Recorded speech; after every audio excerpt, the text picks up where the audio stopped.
Thanksgiving weekend in Statesboro. No turkeys on the barbecue, but one of the great Sun Belt rivalries on tap. With the win today, Georgia State can put a bow on their best regular season in program history. But Georgia Southern is out for blood after losing a heartbreaker at Arkansas State last weekend. You're watching the Sun Belt Conference on ESPN. Great to have you with us one more time this year. With Danny Waugh, I'm Greg Talbot with Amy Zimmer down on the sidelines.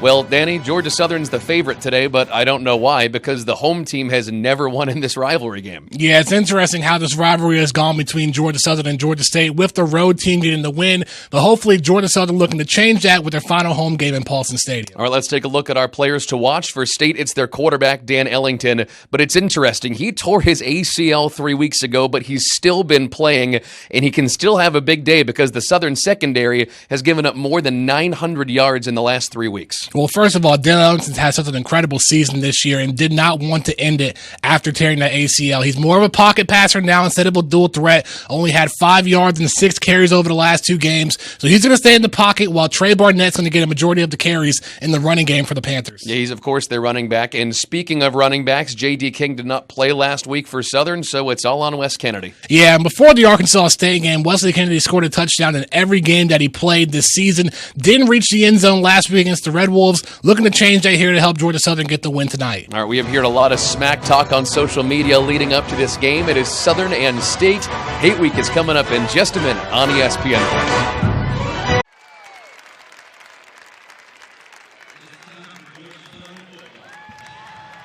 All right, Georgia Southern, Georgia State just a minute away from kicking off here on ESPN+. Greg Talbot and Danny Waugh with you.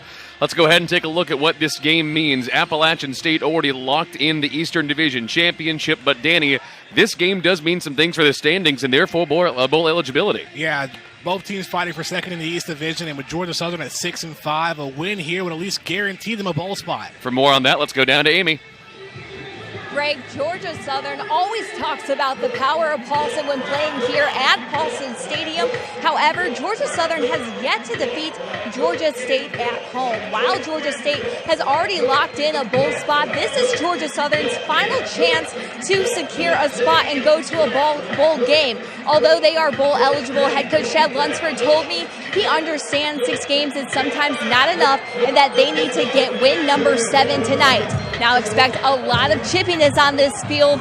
Already 2 hours before kickoff, both teams met at midfield, and there was shoving and talking going on that had to be broken up. So this will be an emotional game. Greg, back to you. All right, thank you so much, Amy Zimmer. You see Chad Lunsford getting the Eagles hyped up there on the sideline as Tyler Bass gets ready to put this one in the air. For Georgia Southern, Danny, nobody knows what's coming tonight. This is a total coin toss. Oh, I know. This is going to be hard and a physical matchup. Southern versus State. Here we go.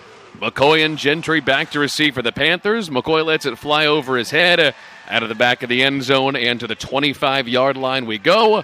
Georgia State's offense will come out first. They are the number 2 offense statistically in the Sun Belt Conference this year, putting up 460 yards per game, also 49 touchdowns. Yeah, and they've really been able to transition over the last 2 weeks, considering Dan Ellington's been playing on a torn ACL. Yeah, like we said, he tore his ACL in game number 9 against ULM, but he decided to play out the rest of the year. He's still been awfully good the last 2 games as well. 350 yards, 3 touchdowns. Yeah, more of a pocket passer rather than a dual threat as we talked about in the open. It'll be interesting to see what this Georgia Southern defense can do to limit him throughout the night. First play from scrimmage, they will feed Trey Barnett, their star running back. He spins up toward the 30-yard line. Short gain on the play, and as much as we'll be talking about Dan Ellington tonight, Trey Barnett might get the ball just as much, but we do have a flag on the play.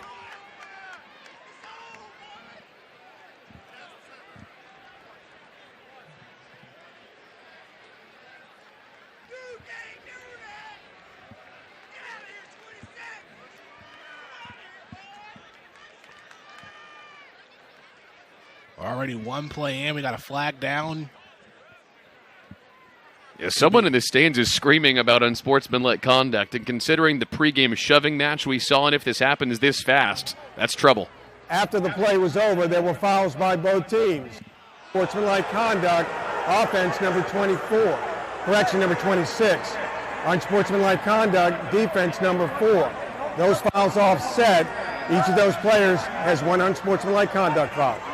All right, so that is running back Tucker Gregg from the Panthers and then Monquavian Brinson for Georgia Southern. That could be bad for Southern later on. Yeah, you already know Chad Lunsford is telling his team to control your emotions throughout this night.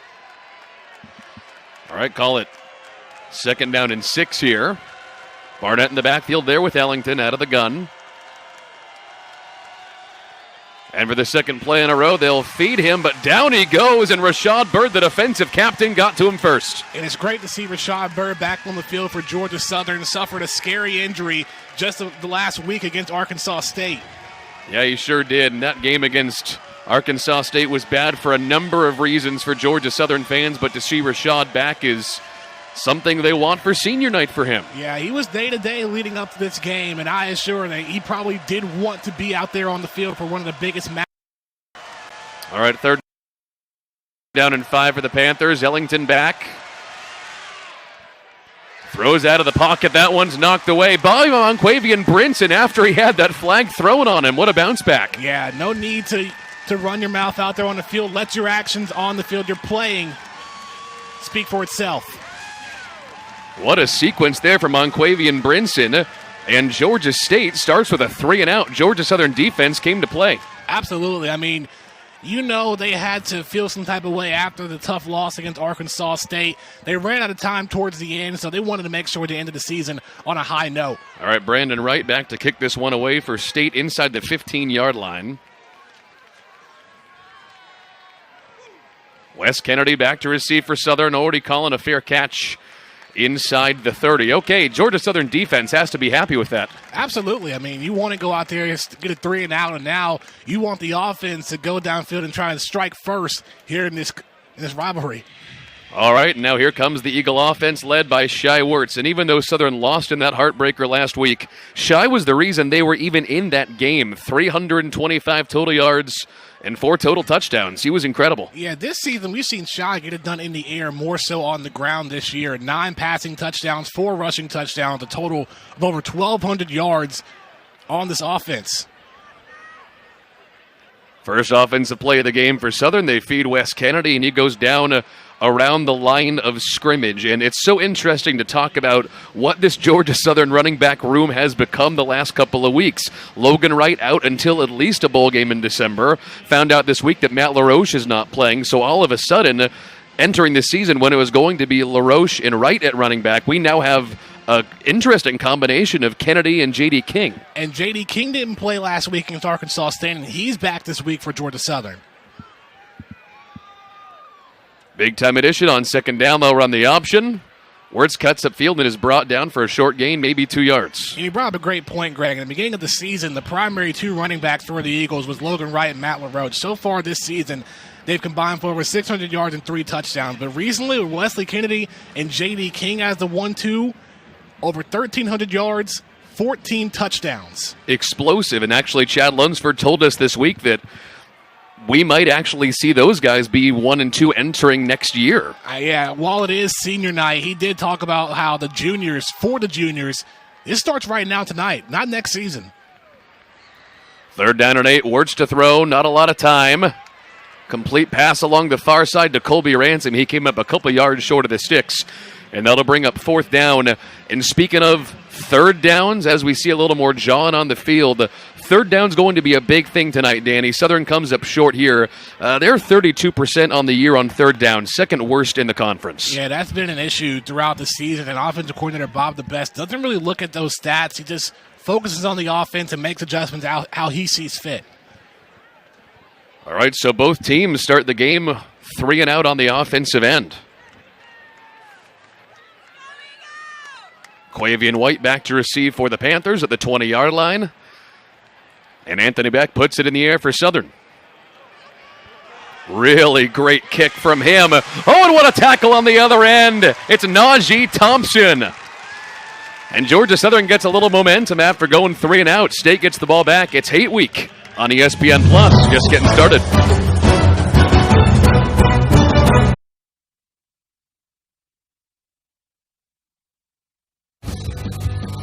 Well, there's Georgia State coach Sean Elliott, and Danny, he's got to be feeling pretty good entering this game because traditionally road team rules.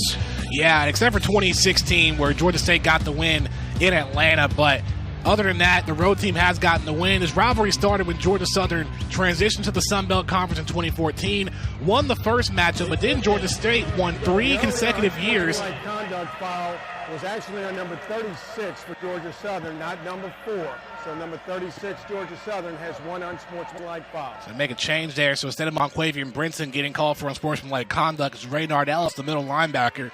But Georgia State won 3 consecutive years in a row before Georgia Southern halted that last season in Atlanta. All right, Ellington on play action to start their second drive. He's got Cornelius McCoy over the middle toward the 40-yard line. Their leading receiver on the year. That was 60 catches right there. Over 600 yards now and 4 touchdowns. 4th in the conference in receiving. And this is a conference that has a bunch of really good receivers. Yeah, really good receivers, really good quarterbacks as well, being able to find those receivers too. Out of the gun, and the Panthers moving fast now. Ellington stands up and runs. Remember, he tore his ACL a couple weeks ago. That is the kind of play right there that Southern's going to try to force him into because he cannot run the way he once did. Yeah, and even though he doesn't feel any pain in his knee, he's still going to be very cautious. As you see, he got across the line of scrimmage, only got a yard before sliding on that play. So a gain of 1, 2nd down and 9 coming up. Ellington, by the way, still had a good game last week, 21 for 27, 210 yards and a pair of touchdowns. Play action, swings it out far side. That one is hauled in by Destin Coates. And aside from the one, I wouldn't say a deep pass, but it went a good bit downfield, you're going to see a lot of short passes from Ellington. He's not going to be able to throw as deep as he did prior to the injury.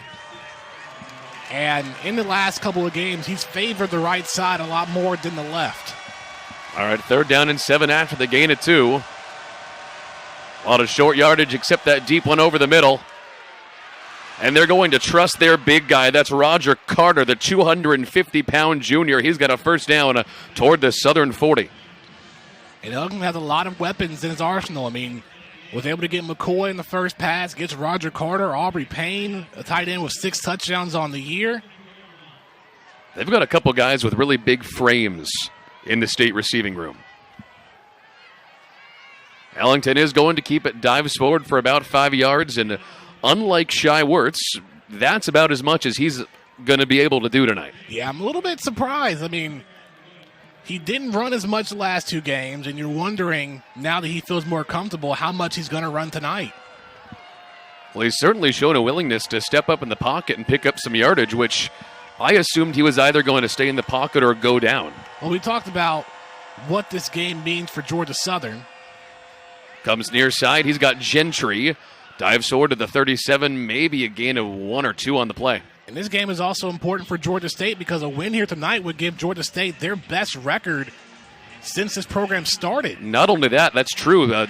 Tonight a win would get them to win number 8. They've already tied their program record. This is already their best season, a regular season in program history, getting to 7 wins. And what a way to cap it off with a win in Statesboro, considering you opened up the season with a big win at Tennessee. State 49% on 3rd down this year. That's the 2nd best in the conference. And that's Barnett in the backfield there with Ellington. They'll feed Barnett. He dives forward, and he does pick up the first down by about a yard, and this will keep a good second drive for the Panthers going. And let's take a second now to talk about Trey Barnett, the all-time leading rusher for Georgia State, over 2,000 yards past that mark last week. And already having an incredible season this year, over 1,300 yards along with 11 touchdowns. Yeah, leads the conference, obviously. Some play action. Ellington looking deep, and he's got plenty of time. Over the middle. Really great catch there by Cornelius McCoy. That's his 2nd already, and he beat Kindle Vildor. And Georgia Southern had some trouble with the passing game last week against Arkansas State. They sure did, didn't they? Over the top a couple of times. Yeah, their quarterback, Lane Hatcher, threw for 4 touchdowns. I believe all 4 of them were in the first half. Barnett slicing through the defense, and a touchdown. Panthers strike on their 2nd drive, 4 minutes in.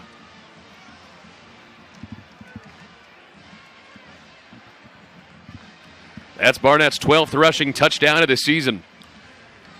And he was quick once he got past the line.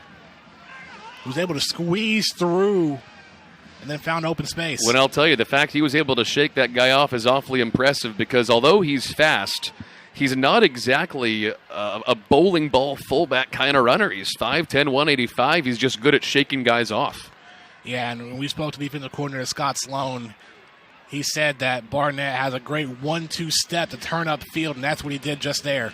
All right, Brandon Wright puts it through, and this is kind of what you thought might happen because the big matchup in this game is the state rushing game against the Southern defense, and the state rushing game strikes first.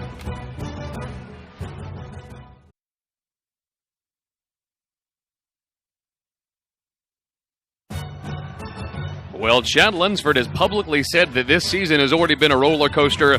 And Denny, he says he just wants to close out the regular season tonight at home with a win for his guys because a win would lock in a bowl appearance for them. Yeah, and one word that really stood out to me when he talked about this roller coaster season was resilient and how resilient this team has been.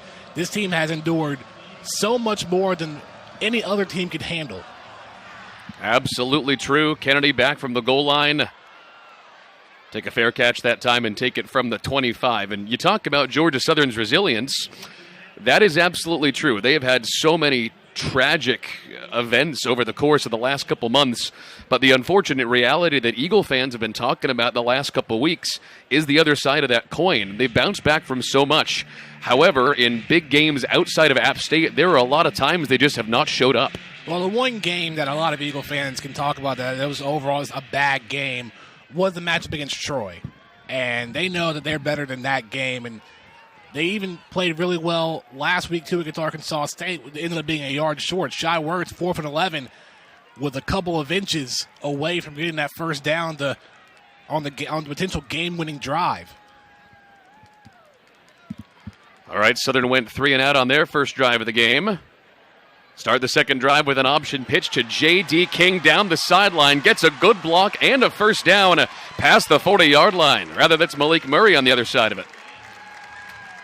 And that's Malik Murray's 5th rush of the season. They like using him on jet sweeps and stuff like that, don't they? Yeah, being a slot receiver, being able to get to the outside, and had a couple of good blocks up front, too, to get the first down. They used him plenty last week as well. 4 catches for 22 yards and a touchdown, so they really used him in short yardage last time out.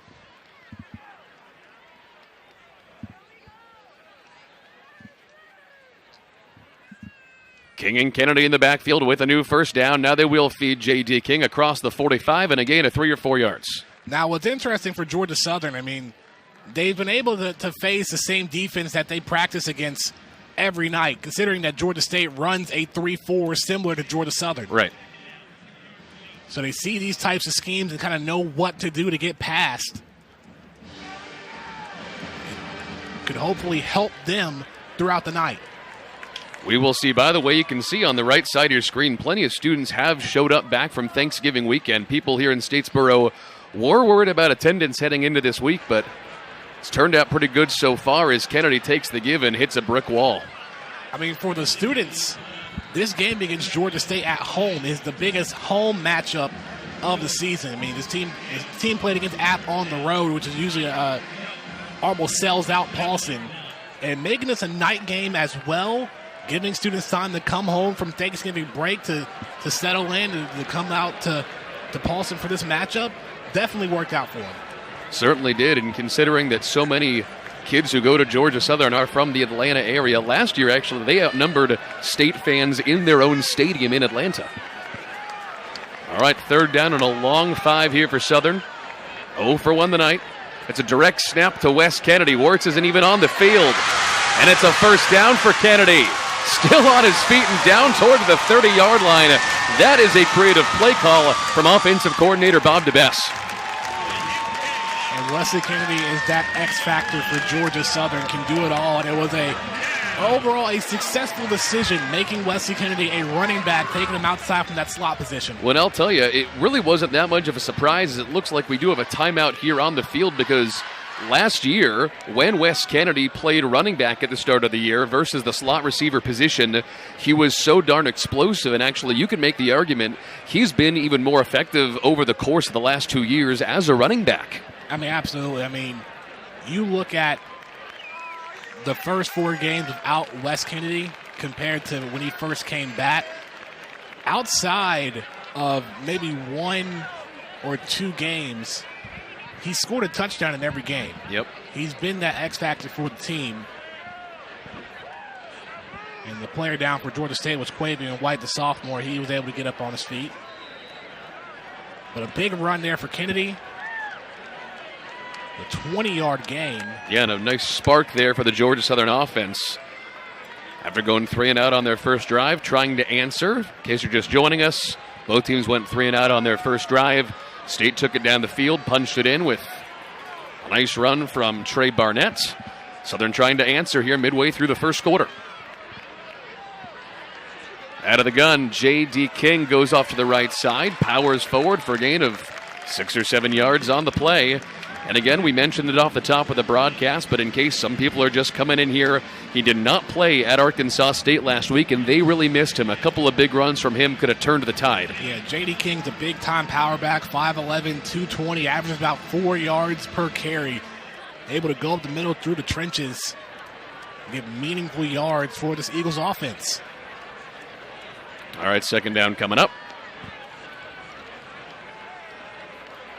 Mark Mashad split to the top of the screen. He'll work as a blocker as they find Kennedy along the outside. First down, and takes a big hit around the 20-yard line out of bounds.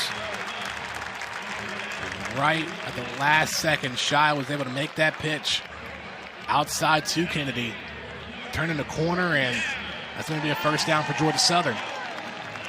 As Wes Kennedy goes off the field here, Danny, I'd be interested to know your thoughts heading into next year. I know we have to finish out this year first, but should Shad Lunsford really heavily consider making Wes the number 1 back next year? I mean, you can't go wrong with having him or J.D. King be the number 1 back. It's still going to be a 1-2 punch, and that mix of power and speed between the two, you can't go wrong with either. There's some power and speed from J.D. King falling forward to the 10-yard line. Not sure if he got the first down, but if he didn't, he's going to be awfully close. So when it comes to that, you ask if he's going to be the number 1 running back. It doesn't really matter. It almost doesn't matter. It's kind of 1A and 1B with him and King. And knowing that LaRoche is back and Logan Wright is back and the emergence of the true freshman Gerald Green, they're going to have their pick of the litter in 2020. That's one thing that Georgia Southern does a great job producing a lot of top running backs. You see there's multiple running backs in the NFL from Georgia Southern. And here's the bobsled formation, first time tonight. They'll run the option. Wirtz on his feet and into the end zone. Panthers score a touchdown and Eagles respond right away. If you talk about the running backs, Greg, how can we forget about Shai Wirtz, the dual threat, getting his 5th rushing touchdown on the year. He had a great game last year against Georgia State and trying to recreate that here tonight in Paulson.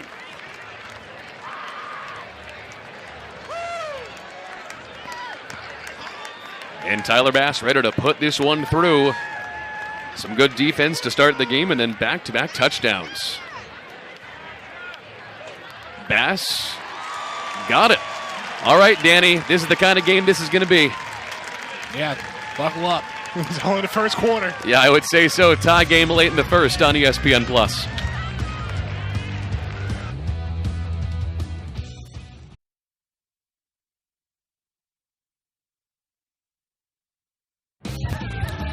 Well, it's already been an interesting weekend in the Sun Belt Conference with South Alabama upsetting Arkansas State and another big game coming up tonight on ESPNU.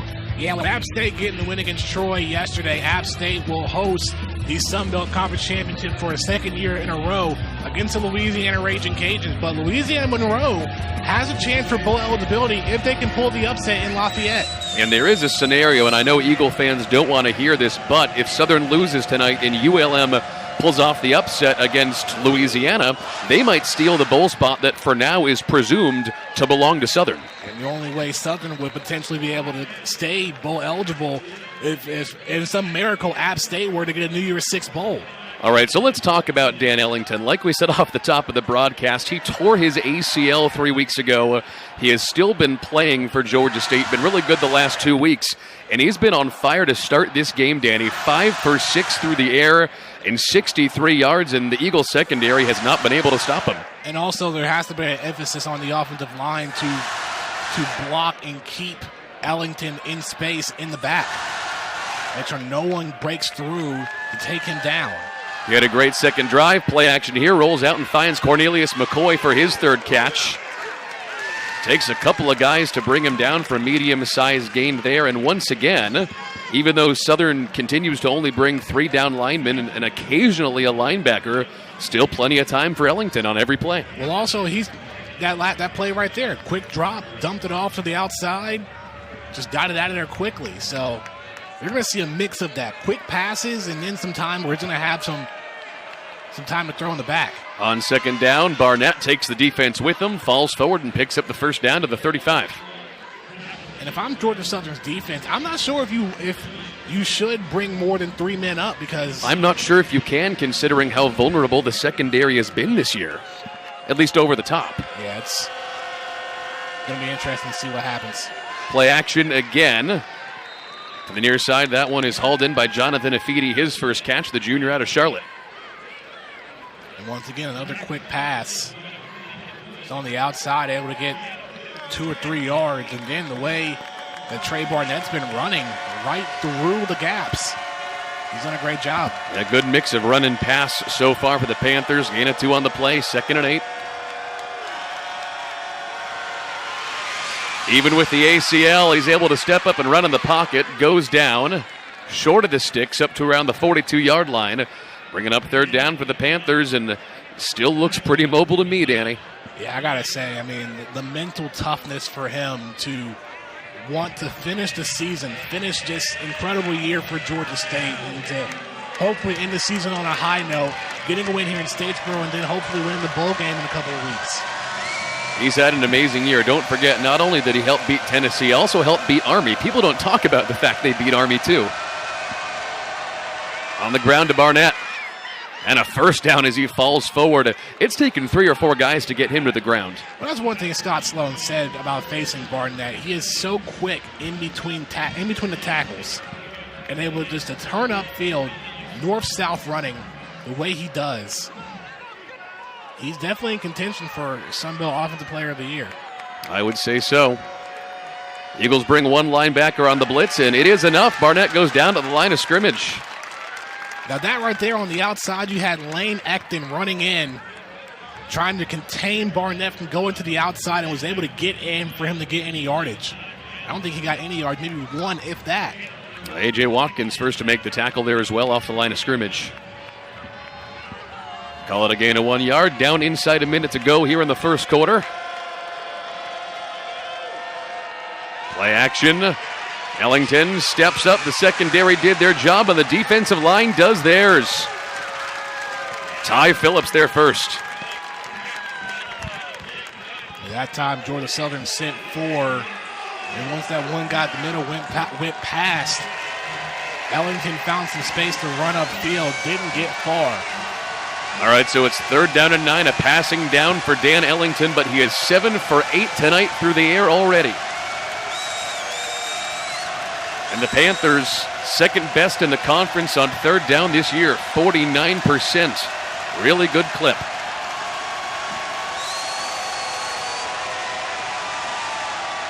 They'll run the option. Ellington has to get it away. He does to Destin Coates, and that one was awfully close. And either way, that'll take us down to the end of the first quarter here on ESPN Plus. We got a tie game. This is the end of the first quarter. But the Panthers are driving. And now the referee's done talking. Second quarter after this on ESPN Plus.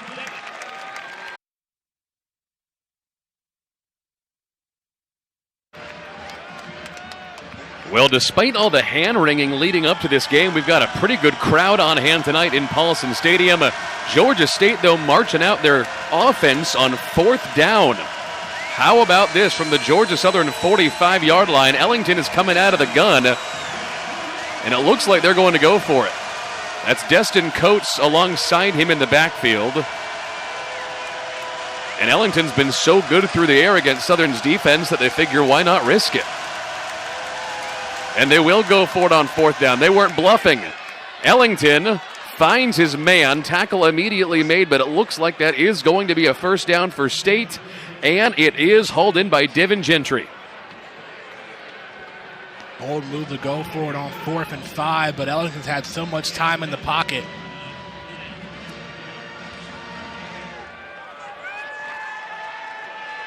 All right, new first down, and he's taking a shot here down the sideline. That one is hauled in by Aubrey Payne. His first catch of this game, and Danny with his size, 6'4", 230. He is a big target once you get toward the red zone. Yeah, one of the guys that I talked about as far as the arsenal for Dan Ellington. 6 receiving touchdowns on the year, making his 13th catch as well. All right, a new first down. State offense moving fast. They ran 20 plays in the first quarter. Ellington flushed toward the sideline off the hands of Monquavian Brinson. And that's one thing Ellington's going to have to do. Throw it away quickly once he bounces outside and doesn't find anybody. And after the incompletion, State is going to have to take a second, let the Eagle defense catch their breath. But, man, wasn't Dan Ellington great in the first quarter for State?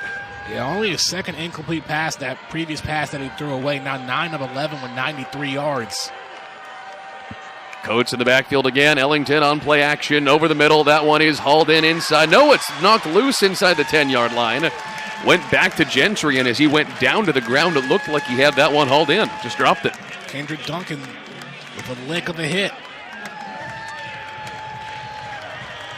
We'll make it 3rd down and 10. Once again, Ellington, quick passes, quick 3-step drops, and letting it go. Panthers already 3 for 5 tonight on 3rd down.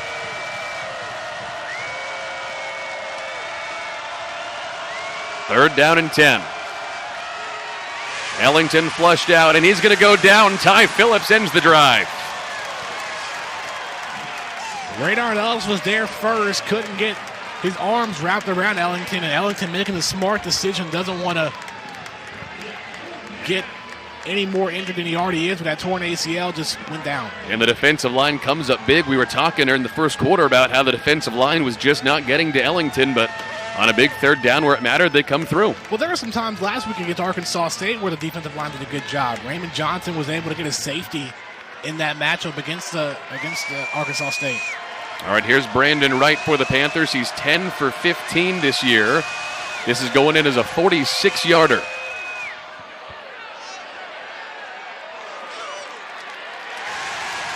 And they'll say he hooked that one off to the right.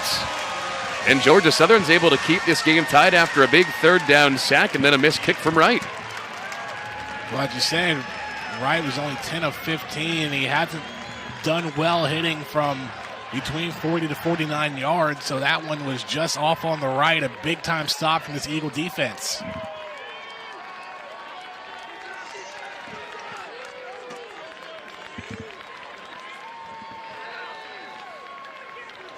All right, so here comes the Georgia Southern offense. Last time they got out there, they drove down the field, and Shywards took it in. Starting the next drive, he's looking deep on play action. Comes down the near side, and he's got the true freshman Caleb Hood for a big first down. All right, nice big crowd, like we said. For more on that, let's go down to Amy. Greg, Georgia Southern is utilizing the power of Paulson tonight on just the 2nd defensive stop of this game. Georgia Southern players ran off the field and over to the fans, waving their arms, hyping them up, everyone standing up with them, enjoying this game and the energy around Paulson Stadium. Always on the sideline, the players are giving each other high fives and standing up. There's no sitting in this one. These players are hyped up and ready to go. Greg, back to you. All right, thank you, Amy. Wirtz running the option for a first down. Well, Chad Lunsford's always talked about when it comes to winning a game, you want to win the game on all 4 aspects: offense, defense, special teams, and sidelines. This sideline is pumped up for this game tonight. Well, I'll tell you, people were worried for the last couple of weeks, actually, about the fact that this game is Thanksgiving weekend, and when you think about the geography and the fan base, so many kids who go to Georgia Southern and the alumni base are up in Atlanta. A lot of people worried that they wouldn't be able to fill this game and get everyone back down to Statesboro, but it turned out pretty good. It's an in-state rivalry. I mean, this team These teams are only separated by 3 hours in 2 major highways. They can make their way back. All right, first down goes pretty much nowhere as Wirtz is wrapped up down around the line of scrimmage. First one to get to him was Taylor.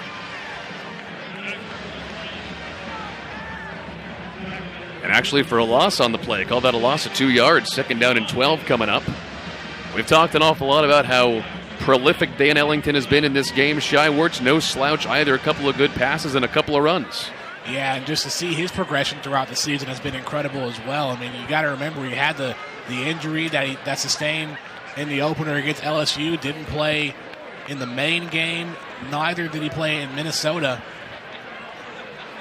On second and 12, he will look to pass.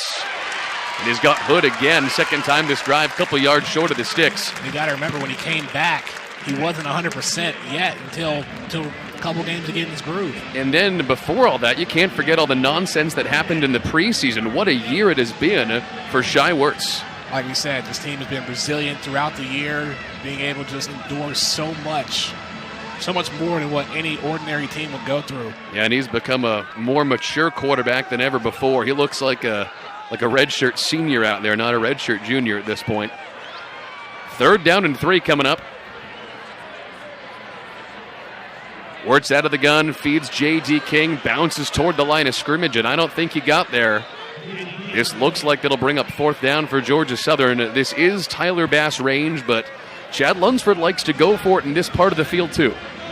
You can go for it if you're Georgia Southern, but they're going to play conservative here and bring out Tyler Bass. He's 16 of 24 so far this season, but he's made his last 2 field goals. Both of them were 26-yarders. Yeah, you take the points in this game. This is lining up as a 50-yarder for Tyler Bass.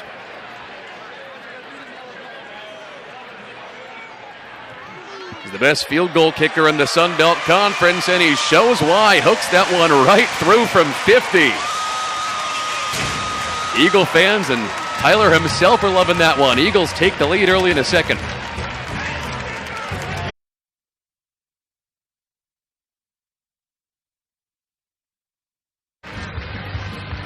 Well, Tyler Bass hits from 50 yards out to give Georgia Southern the lead back. And Danny, after a couple misses the last couple of games or earlier in the year, looks like he's got his groove back. He had a slump there in the middle of the season. That was his longest kick field goal since Appalachian State, where that was a 49-yarder.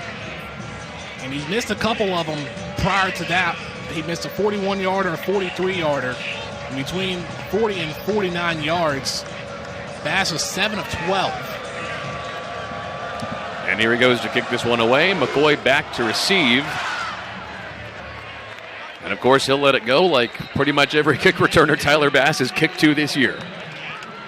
Yeah, teams rarely have an opportunity to run any kick returns back with Tyler Bass kicking the ball. Yeah, he just forces you to take it from the 25. So let's talk about this Panther team. First and third drives, not a ton going on after a missed field goal their last time out, but their second drive looked phenomenal. And actually, since their first drive, they've done a pretty good job of just moving the ball incrementally downfield. I mean, it's been pretty much similar between both of these offenses back and forth. The only difference is Georgia State missed their field goal. Absolutely true. So Brandon Wright missed. Tyler Bass made. And Eagles lead 10-7 here early in the second quarter. Ellington, though, out of the gun, has been just phenomenal so far tonight as he hands to Trey Barnett. And Dylan Springer brought him down. At that time, not much room to run for Barnett. You have both the outside linebackers going in a bit of a blitz. And with all 5 linemen going up against the 3 down linemen and the 2 outside linebackers, Barnett didn't have much room to go. I'll tell you, considering Ellington is on that torn ACL, if they didn't have Barnett, this would be a much better and easier game to defensively plan for if you're Southern. But Barnett, being as good as he is, just throws wrenches into the mix. Ellington rolls, gets by a couple of guys, comes up short of the sticks, but once again, showing that although he's got that ACL, he's still pretty mobile. Yeah, I'm actually surprised to see how mobile he is. I mean, you got to remember, I'm shocked. He's had a couple of games to play on that torn ACL, so he's gotten more and more comfortable with the injury. All right. To the point where it doesn't really phase him that much as it did before. Third down and 4 coming up. They're 50% tonight, 3 for 6. Gentry in motion, goes back to the slot. Some pressure coming for him, and he rolls.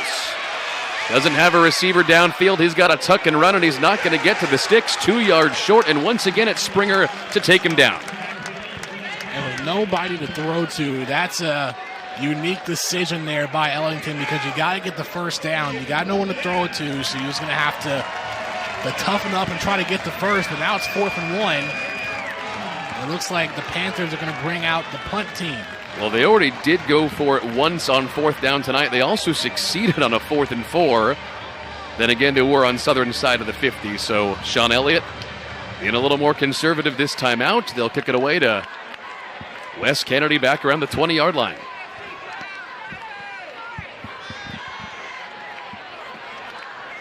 Right from his own 20. Really good kick. Fair catch from Kennedy to the 25-yard line. Actually call it the 26. Okay, so both teams with a pair of touchdowns, and Georgia Southern with a field goal to give them the lead. 10-7, and they've got the ball back to start this next drive.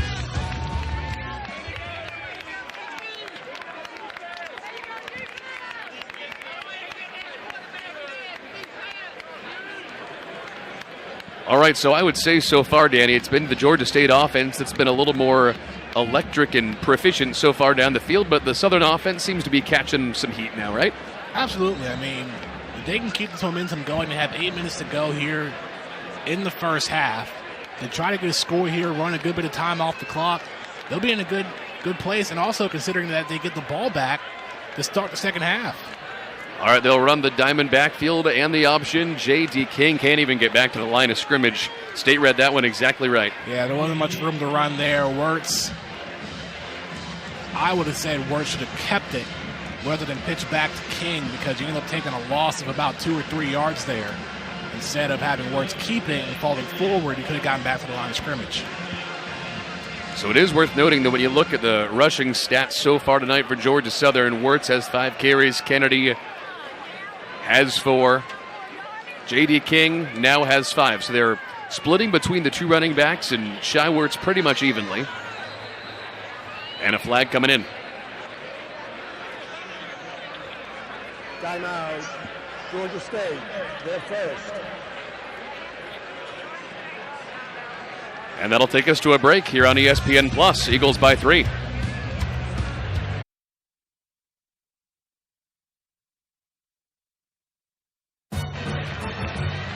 Well, Dan, we've already talked tonight about how the home team rules so often in this rivalry, and that was the case last year up in Atlanta.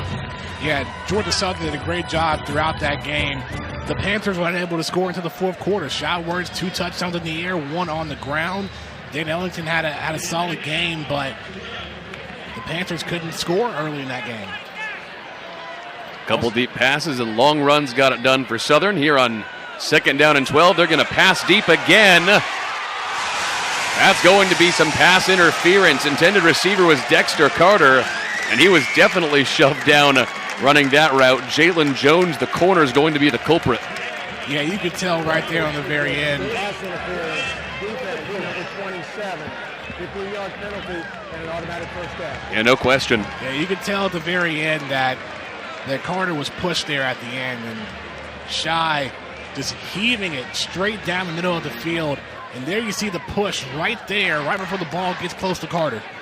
You know, usually when you see a shot 40 yards downfield, it's Darian Anderson on the other end, but they've gotten Dexter Carter incorporated really just these last couple of games. Well, Shai has gotten more comfortable throwing the ball deep here a lot. I mean, knock on wood, but Shai has yet to throw an interception in this season, and he didn't throw an interception last year as well. Yeah, it's been coming up on 2 years since Shai Wirtz has thrown an interception. That's amazing. Yeah. New first down after the penalty. Wirtz going to tuck and run. Takes a big hit as he gets tripped around the 50-yard line. And once again, as Georgia State mix it up between the run and the pass, Georgia Southern continues to mix it up by keeping the defense guessing as to which one of the 3 is going to take the ball on the ground. Yeah, and Shai, that was pretty much his first run since scoring the touchdown back in the first. Came up about a yard short here, so 2nd down and 1 for the Eagles. Got to get to midfield. Shai leading the team in rushing after that one, over 30 yards on 5 carries. And, of course, the touchdown. He'll take it himself and pick up the first down as he spins and picks up an extra 5 or 6. Not bad. That's the one thing you see whenever they run that designated play for Wirtz. He's able to find an opening and usually uses his speed to get past before anybody's able to stop him. We've seen that on a couple of times, more noticeably against App State, where he found the big hole and took it about 60 yards or so for a touchdown. And we've talked about how the loss of Matt LaRoche and Logan Wright has impacted the running backs. You can't forget that also leaves quite a few less options for Shai Wirtz. He's had to take an even bigger load because of that as well. Well, here's the thing. We talk about how it takes away options, but there's just so many options for Georgia Southern at running back.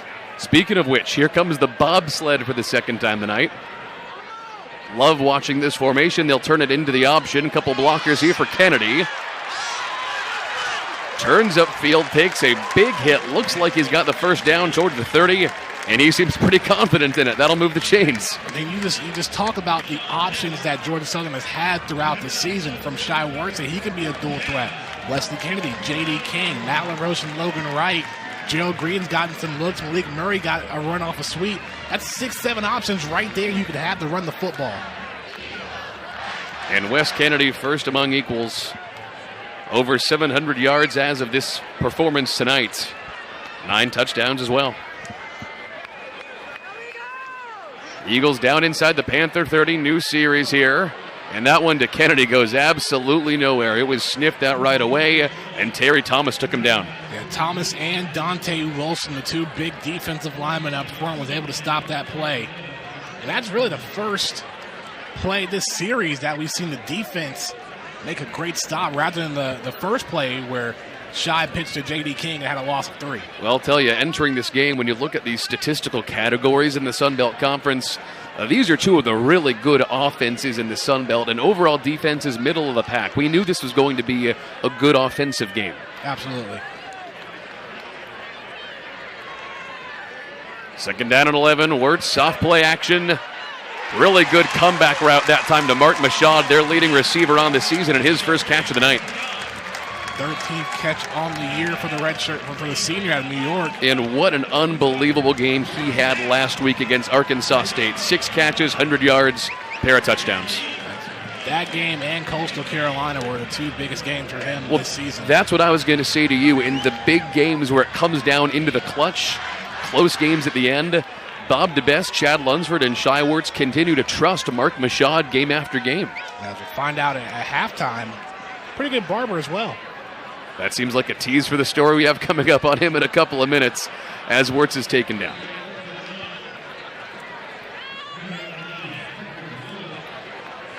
And we talk about the game he had last week against Arkansas State. Those 2 touchdowns were important even though they lost, but those 2 touchdowns he had in that game, and he had in that game against Coastal Carolina, 2 of those in overtime back-to-back. They would not have won that game in triple overtime if it were not for Mark Mashad. Well, not only back-to-back, but the first one was on fourth down and 4, I believe. I think from the 15 or something like that. All right, second down and 11 after the loss of 1. Najee Thompson runs into the backfield. Looks like he'll take the option here from Wirtz. Stumbles down inside the 10, and a little bit of a late shove out of bounds there by Zach Dixon, but no flag coming in. And that should move the chains and give the Eagles first down and goal, and it does. That's another option for Georgia Southern. Najee Thompson, I mean, he's going to be a big factor for Georgia Southern next year. We've seen him make some big plays this season, and he is a force to be reckoned with on special teams too. And it looks like we have an injury down there on the field. We do, and I said that we saw a couple late hits and late guys being thrown around. Looks like there was a little unfortunate extra contact down there on that hit as well.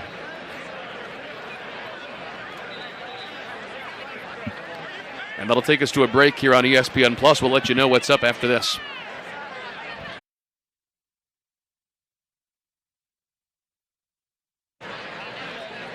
Well, it's awfully hard to see here on the camera angle, but we are being told that this is the Georgia State safety, Cedric Stone, the redshirt junior out of Charlotte. He has not moved, and his coaches appear to be holding him down. We're going to go down to Amy Zimmer in just a second, and she'll give us the updates that are available. But the good news is, as you can see, now he's up, although looks like he is in some pain.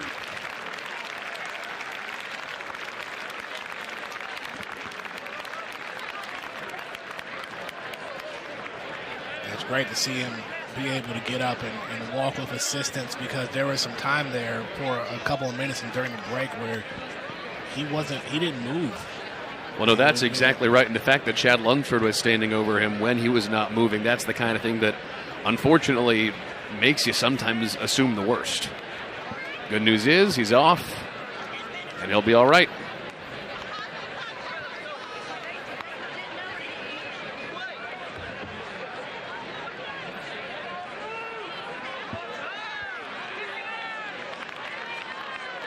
All right, so here comes the Georgia Southern offense down inside the 10-yard line. For one more thought on that, let's go down to Amy. She was just outside the injury. Amy?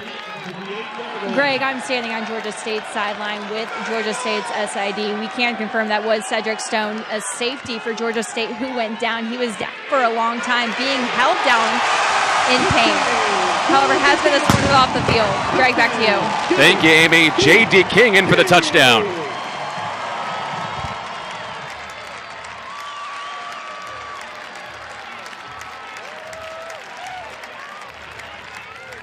And after Georgia State started the game with the scoring on their second drive, touchdown put them up 7-0. Georgia Southern now with 16 on the way towards 17 unanswered points. And King with his 6th rushing touchdown on the year. Great to have him back after Georgia Southern didn't play last week against Arkansas State. And Georgia Southern taking a solid 5 minutes off the clock. And here comes drive. Tyler Bass. He puts it through. 3 minutes to go until halftime. And like we said, that is now 17 unanswered points from Georgia Southern. That is a heck of a swing, Danny. And one thing here you're seeing on these drives, these are nice, solid drives. I mean, 7 plays, 8 plays, 9 plays, taking off a good bit of time. That's one thing Southern is known for doing, being a primary rushing team. Well, entering this game, if we're being transparent, some of the talk around the Statesboro-Savannah area was kind of wonder about why Georgia Southern was a full touchdown favorite heading into this game, considering the fact that the away team usually wins this rivalry and considering that game against Arkansas State last week. But seems like the experts knew a little something headed toward halftime. It's Eagles by 10. Well, here's the thing, Greg. When it comes to rivalry games like this, you can't really look at the points like that. I mean, it can honestly go either way, and both of these teams have had really good seasons, and it's just kind of hard to tell. Absolutely true as Tyler Bass gets ready to put this one away. That one's not as deep as it usually goes, and actually they're going to have to run this one back. It took a Southern bounce. Georgia State able to fall in it back at the 10-yard line, though, so they've got a 90-yard field to work with. 3 minutes until halftime. They're going to have to get going. And this is something unique I want to see here, what Georgia State's going to do, because they're back close to – it's ball to be placed at the 10-yard line. And 90 yards to go. So I want to know if they're going to focus on having Trey Barnett run the ball here over the last 3 minutes or have Ellington try to pass his way out of this. I can tell you what they're going to do. They might do a couple runs early on, but to get down the field, this is going to be a Dan Ellington kind of drive. I wouldn't be surprised if he tries for the deep ball here on the first play. That's Barnett with him in the backfield. And they'll feed Barnett on the wheel route. Gets to around the 17-yard line, does not get out of bounds, and that'll move the clock down toward 2:30. Wise decision there. Instead, they went for the running back screen there to Barnett. I mean, he's their X factor for the Panthers. Tried to give him some space to run downfield, only got a couple of yards. And the Panthers are going to go fast here. No huddle on 2nd down and 2.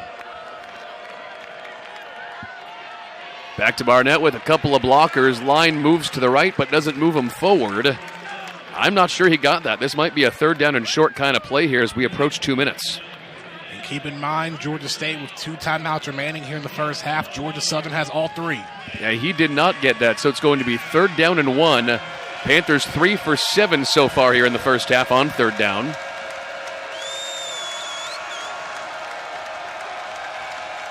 Interesting formation here. Extra blocker there for the Panthers as they feed Barnett. He fell forward and then got pushed back. This is going to be a close call from the referees around the 20. Not sure if he was able to cross the first down marker. He may have been a couple of inches short.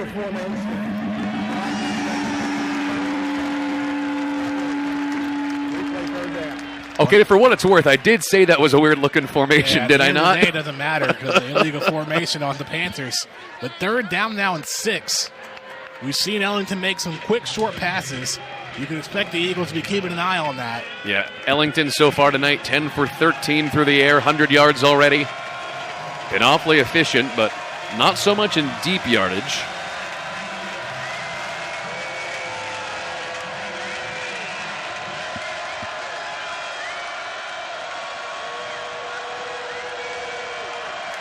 Low snap, and here he comes. Steps up, rolls, and down he goes. Great sack in the red zone by Randy Wade Jr., his first of the night. First of the night, 4th sack on the year, and a big one. Forces a 3 and out for Georgia State, and if I'm Chad Lunsford, I'm calling a timeout. Give your team more time with under 2 minutes to play. There you go.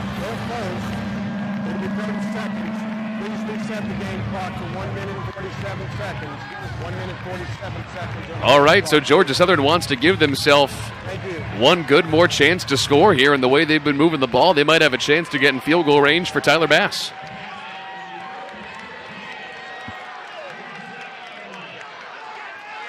All right, Brandon Wright right up against the back of his own end zone. And you can bet the Eagles are going to rush this thing with everything they got. That would be a Chad Lunsford thing to just bring 10. Let's see what they do.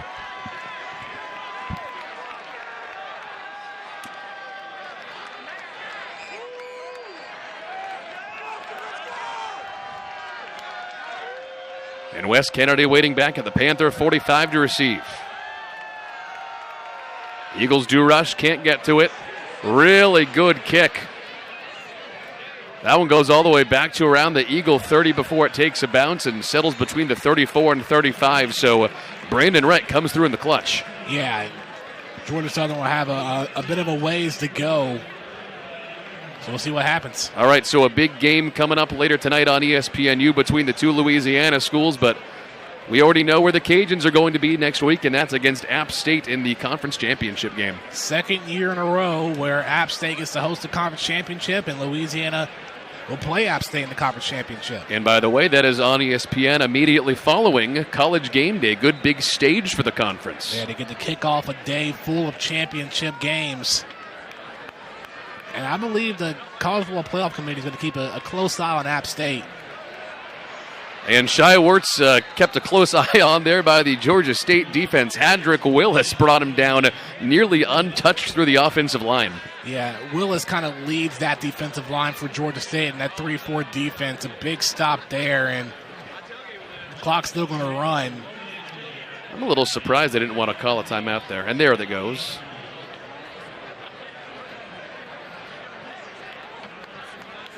This will take us down to a minute. They took some tight ends out there, so the Eagles could be going for a deep ball. You see Mark Mashad, Darian Anderson, Colby Ransom. Yeah, those are the deep man receivers. 2nd down and 7 inside a minute.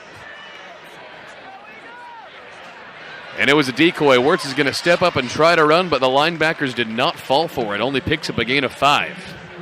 I don't think Chad Lunsford is going to call a timeout here because you'd rather just run out the clock, considering that you have a 10-point lead and you get the ball back to start the second half. Yeah, considering the way a lot of people thought this game might go, just taking a 10-point lead into halftime seems pretty healthy. Nothing wrong with that at all. Don't want to get too greedy. No, absolutely not. And by the way, Eagles get the ball back to start the second half. Don't forget that. Absolutely. All right, so 20 seconds to go until halftime. 3rd down and 10. And they will keep it conservative and go to Wes Kennedy. Gets back to the line of scrimmage, not a whole lot more. Looks like neither team is calling a timeout, so that'll take us to the end of the first half between State and Southern on ESPN+. Really good 10-point lead for Georgia Southern, Danny. Yeah, it's a great job for Georgia Southern here in the first half, able to get the job done. Chad Lunsford's got to be pretty happy with that performance. Obviously, there's a couple things he'd like to change, but 17-point swing after the 7-0 start for Georgia State. He's got to be pretty happy with that. And speaking of coaches, let's go down to Sean Elliott. Amy has him. Coach, what does the team need to do differently in the second half to retake the lead? Well, right there offensively, I don't think our pass protection's holding up. And, you're putting our quarterback in a situation where we really can't scramble out of the pocket. So he's kind of sitting back there kind of unprotected right now. We got to establish our line of scrimmage with our offensive line. And then defensively, our corners have got to play better on the force when they're cracking on the option play. Our corners got to come up there, and then we got to strike somebody. Thank you, Coach. Thank you. Greg, back to you. All right, thank you so much, Amy. So Georgia State starts the game with a touchdown, then Georgia Southern rattles off 17 unanswered. 17-7 our halftime score, and the halftime show is coming up next.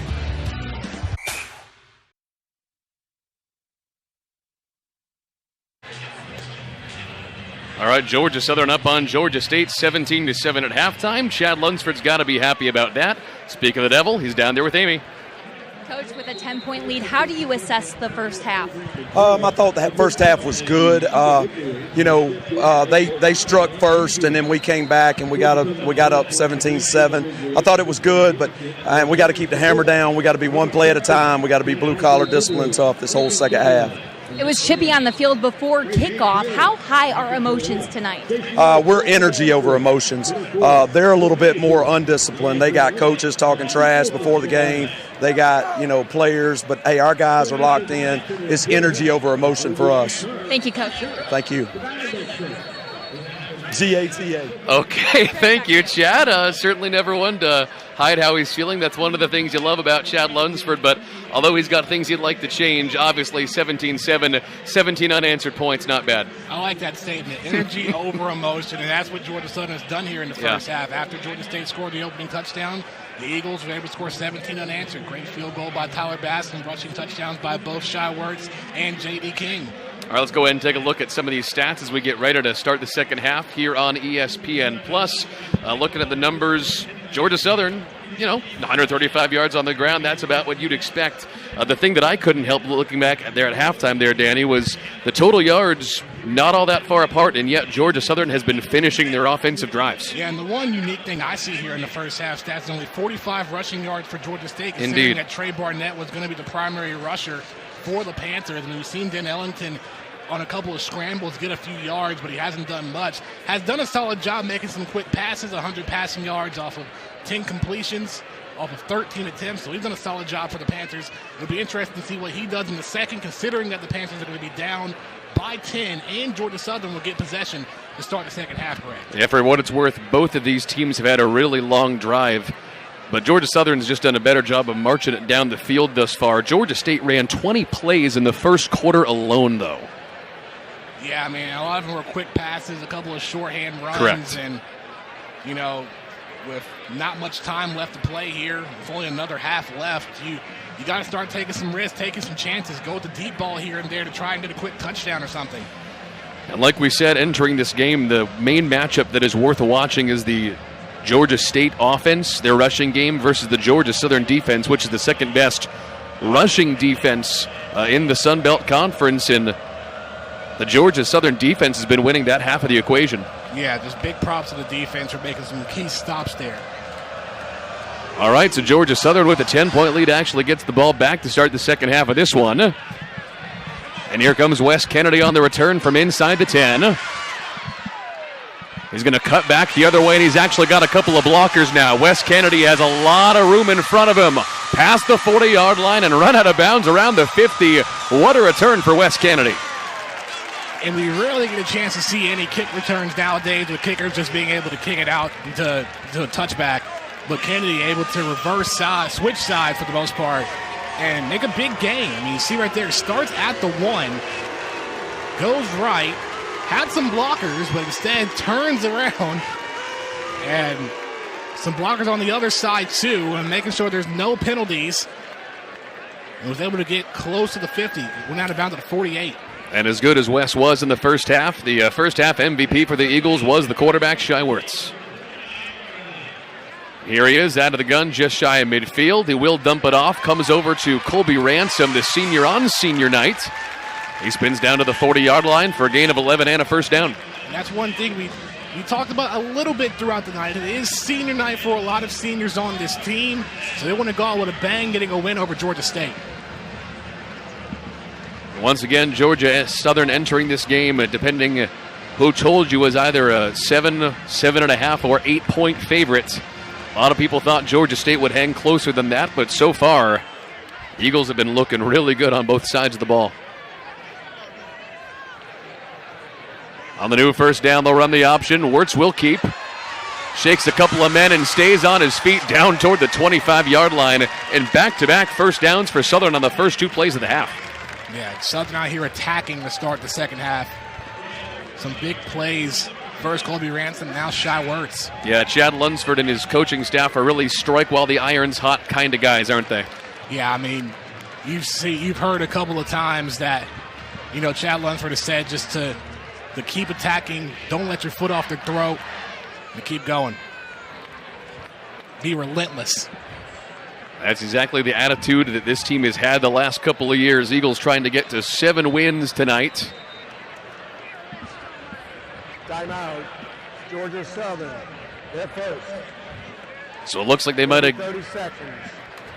Looks like they might have gotten just a little bit over their skis there, and Chad Lunsford wanted to make sure they didn't ruin it by going too far over their skis. Yeah, and on that, at the end of that play, Shy Wirtz looked shaken up a bit. Took an extra hit while he was going down. So could be a precaution as well to make sure that Shy's okay before he goes back out there to continue to drive. Well, by the way, speaking of the win totals for both of these teams, Georgia State already got to 7 wins. Georgia Southern, so far this year, 6-5. By the way, the preseason over-under for this team was set at 6.5 wins. So if you took that tonight as big, let's just say that. You're really big on analytics. I am. That's what we'll call it.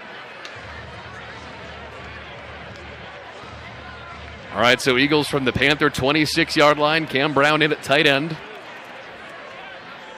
J.D. King in there in the backfield. He'll take the handoff. He would have had a touchdown if he wasn't tripped up there at the 20-yard line, but a good run regardless. And that'll put Georgia Southern in the red zone. Entering tonight's game, 18 touchdowns on 34 trips for this team. Kind of middle of the pack in the Sun Belt Conference. Tonight, though, undefeated, 2 for 2. That was the 14 points. The 17 was what got him to 17 points was that 50-yarder by Tyler Bass.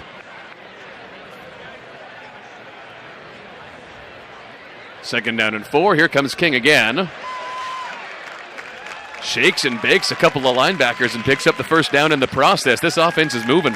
You said it briefly when we talked about the power of J.D. King, but he also has some speed to him as well. Once he's able to get some space, able to run through the gaps, and he already has 1 rushing touchdown on the night. Was trying to go for another one there. It really is amazing. It took him a couple games to get going because, again, at the beginning of the season in fall camp, we didn't know if he was actually going to get to play this year. Kind of a slow start, but the second half of the season, he has just come on so strong. New 1st and 10. Wirtz on the option. He'll pitch outside to Kennedy. He turns upfield and finds the end zone.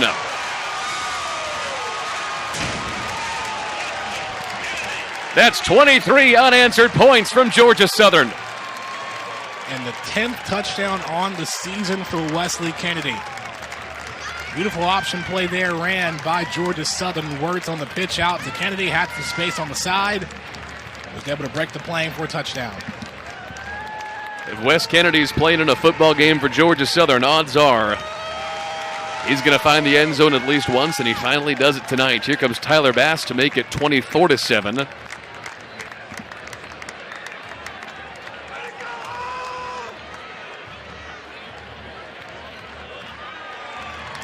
And Bass continues to be great from there, so 24-7 is the score, and Georgia Southern is on the verge of a rivalry party in Paulson Stadium.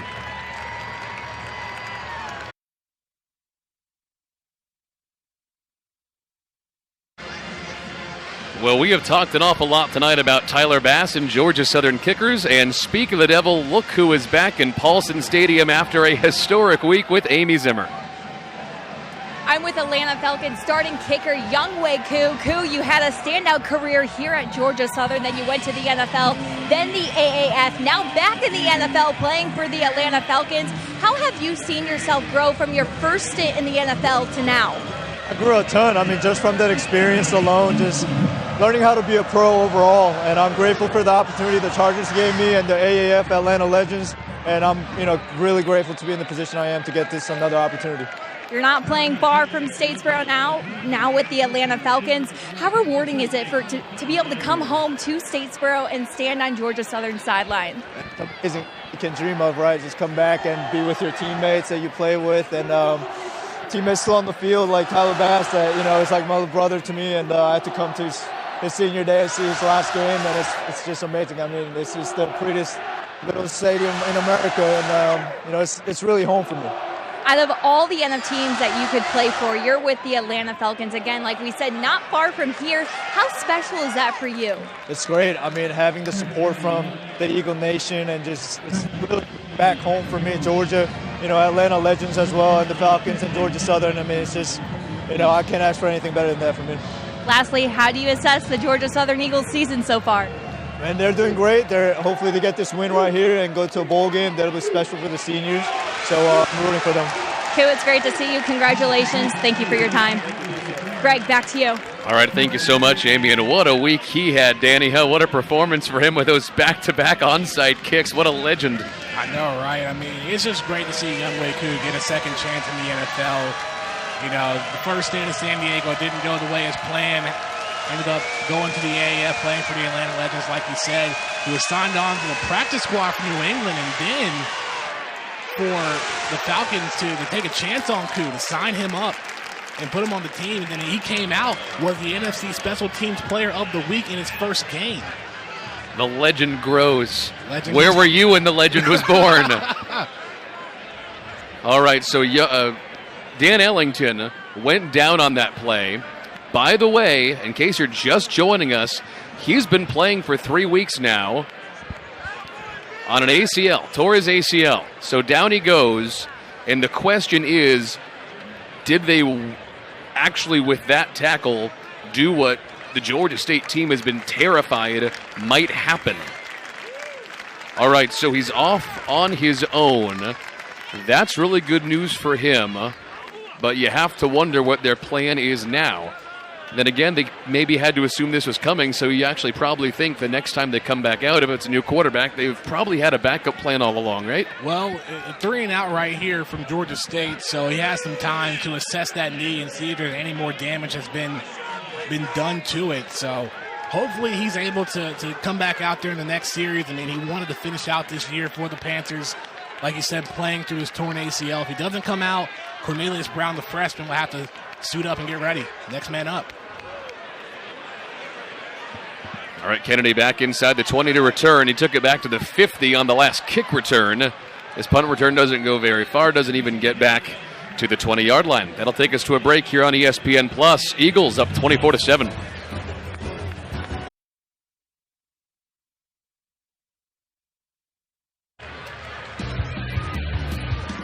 Well, even though the division championships have already been locked up, still a really interesting night in the Sun Belt Conference over on ESPNU right now. The two Louisiana schools and the Cajuns up a touchdown early. Yeah, and we talked about the situation that if Louisiana Monroe were to win and Southern were to lose, that makes the bowl selection process a little bit tougher.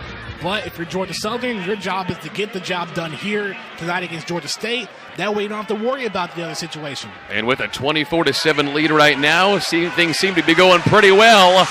And it would have gone even better if Darian Anderson had not dropped that one. Oh, man, that's big. I'll tell you, right off your hands. When you see Shai Werts drop back on play action and huck it downfield, you see Darian Anderson with 1 or 2 guys behind him. That's exactly what happened there, just couldn't haul it in.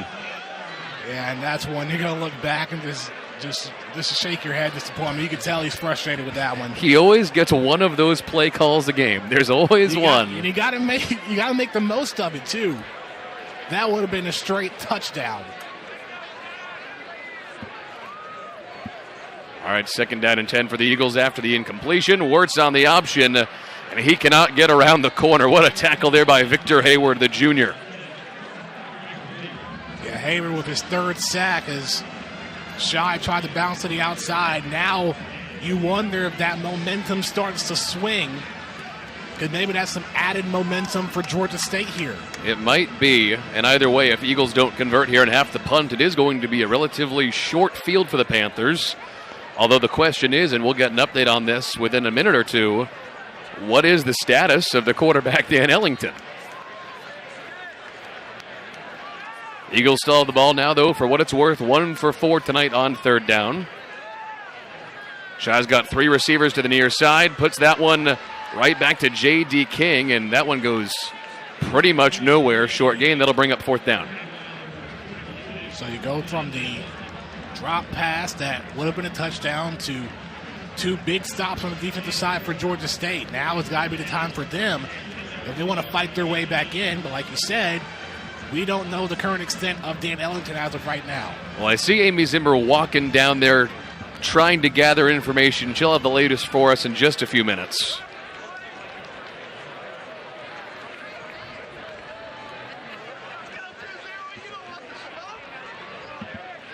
Don't we all? 4th and 10. Spiraling kick there from Anthony Beck. Not bad. Down inside the 35 and a fair catch called for. And here comes this Georgia State offense. And here's what's so interesting, Danny. Whether they have Dan Ellington or not, it's not like they haven't been able to move the ball. They moved the ball statistically almost just as well as Georgia Southern in the first half. They just have not been able to finish drives. And here comes Ellington. Yeah, and I think here for precaution on this drive, they may just focus on the running game here. Maybe give it to Barnett a couple of times.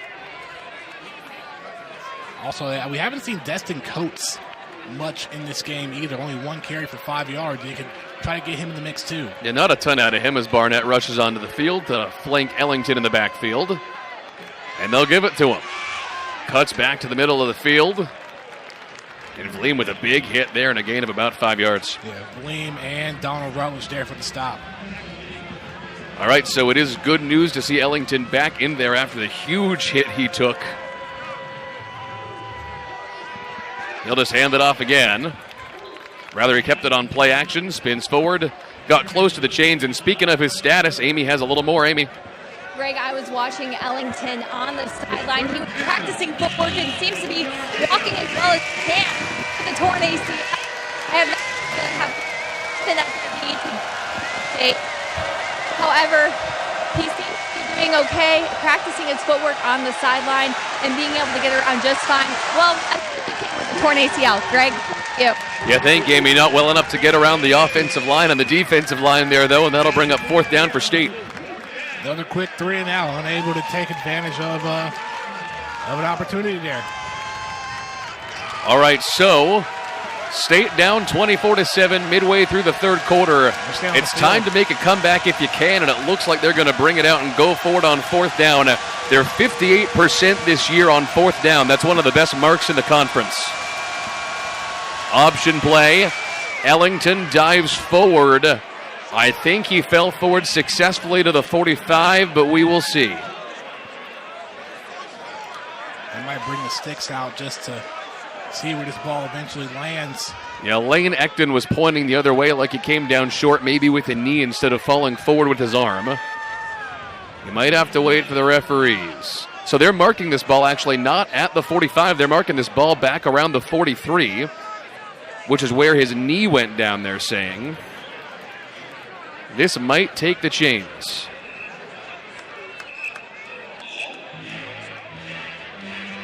And here they come.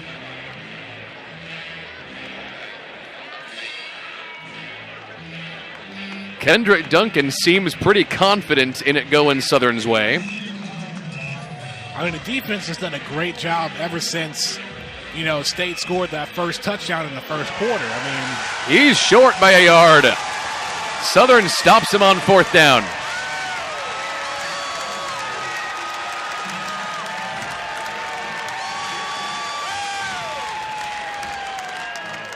Once again, another big stop by the Eagle defense.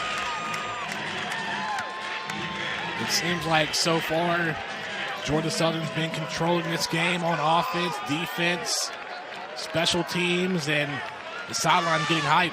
Yeah, like we said a couple minutes ago, if there's one more touchdown here, we are on the verge of a rivalry party in Paulson. Game is not yet out of reach, though. Georgia Southern still trying to put this one away with the watchful eye of Shai Wertz running the offense. And Shai has been darn near perfect tonight. 6 for 7 through the air, 60 yards passing, 50 yards rushing, and a touchdown. Been very efficient, taking care of the ball well. And he takes it himself here, picks up 6 or 7 yards, falling forward.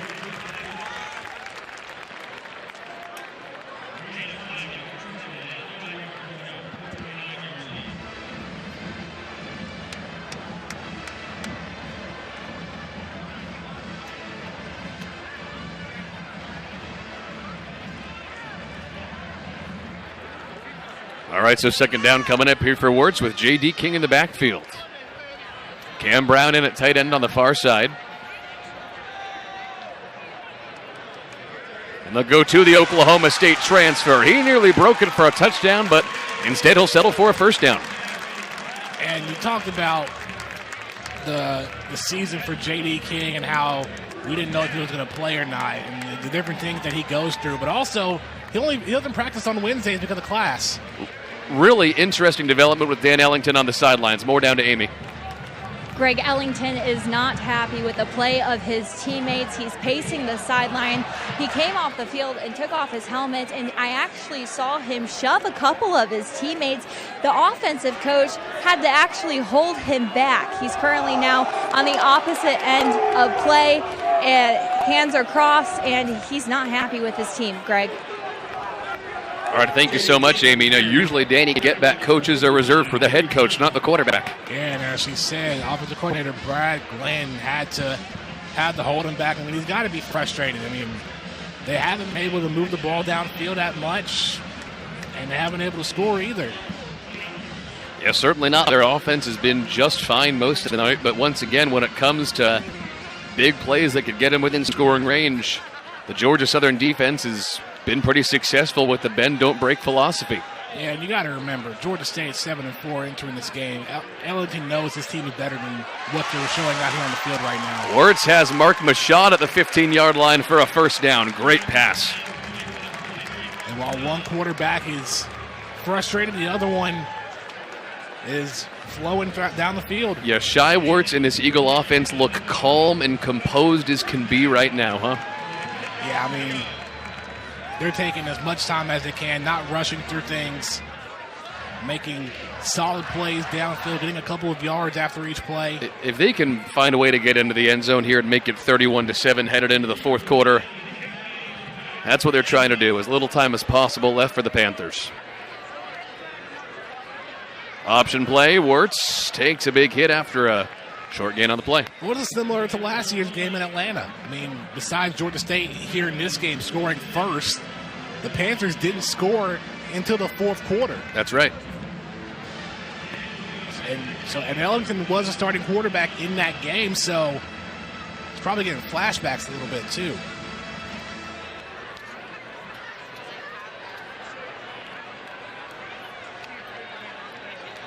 Speaking of last year's game, Shai was pretty good in Atlanta last year against the Panthers. 8 for 11, 100 yards, pair of passing touchdowns, 80 rushing yards, and a rushing touchdown. He's done well against the Panthers, and he'll run the option here. Big pitch. It's J.D. King for a touchdown. Man, Shai Wirtz laid it all on the line. He risked it all, and J.D. King there to finish it off. Someone make sure Shai Wirtz is okay. That's the risk of running the option. He looks okay. He's celebrating. I mean, you got the touchdown, but a big hit that was laid on to him, was able to get the ball out just in the nick of time. Well, that's part of the toughness you need to have if you're an option quarterback, right? Yeah, you can't be afraid to get hit out there. I mean, my goodness. Shai Wirtz ready to risk it all. Tyler Bass, perfect. 31-7 here at the end of the third quarter. And the Eagles are starting to run away with this one. Hate Week on ESPN+.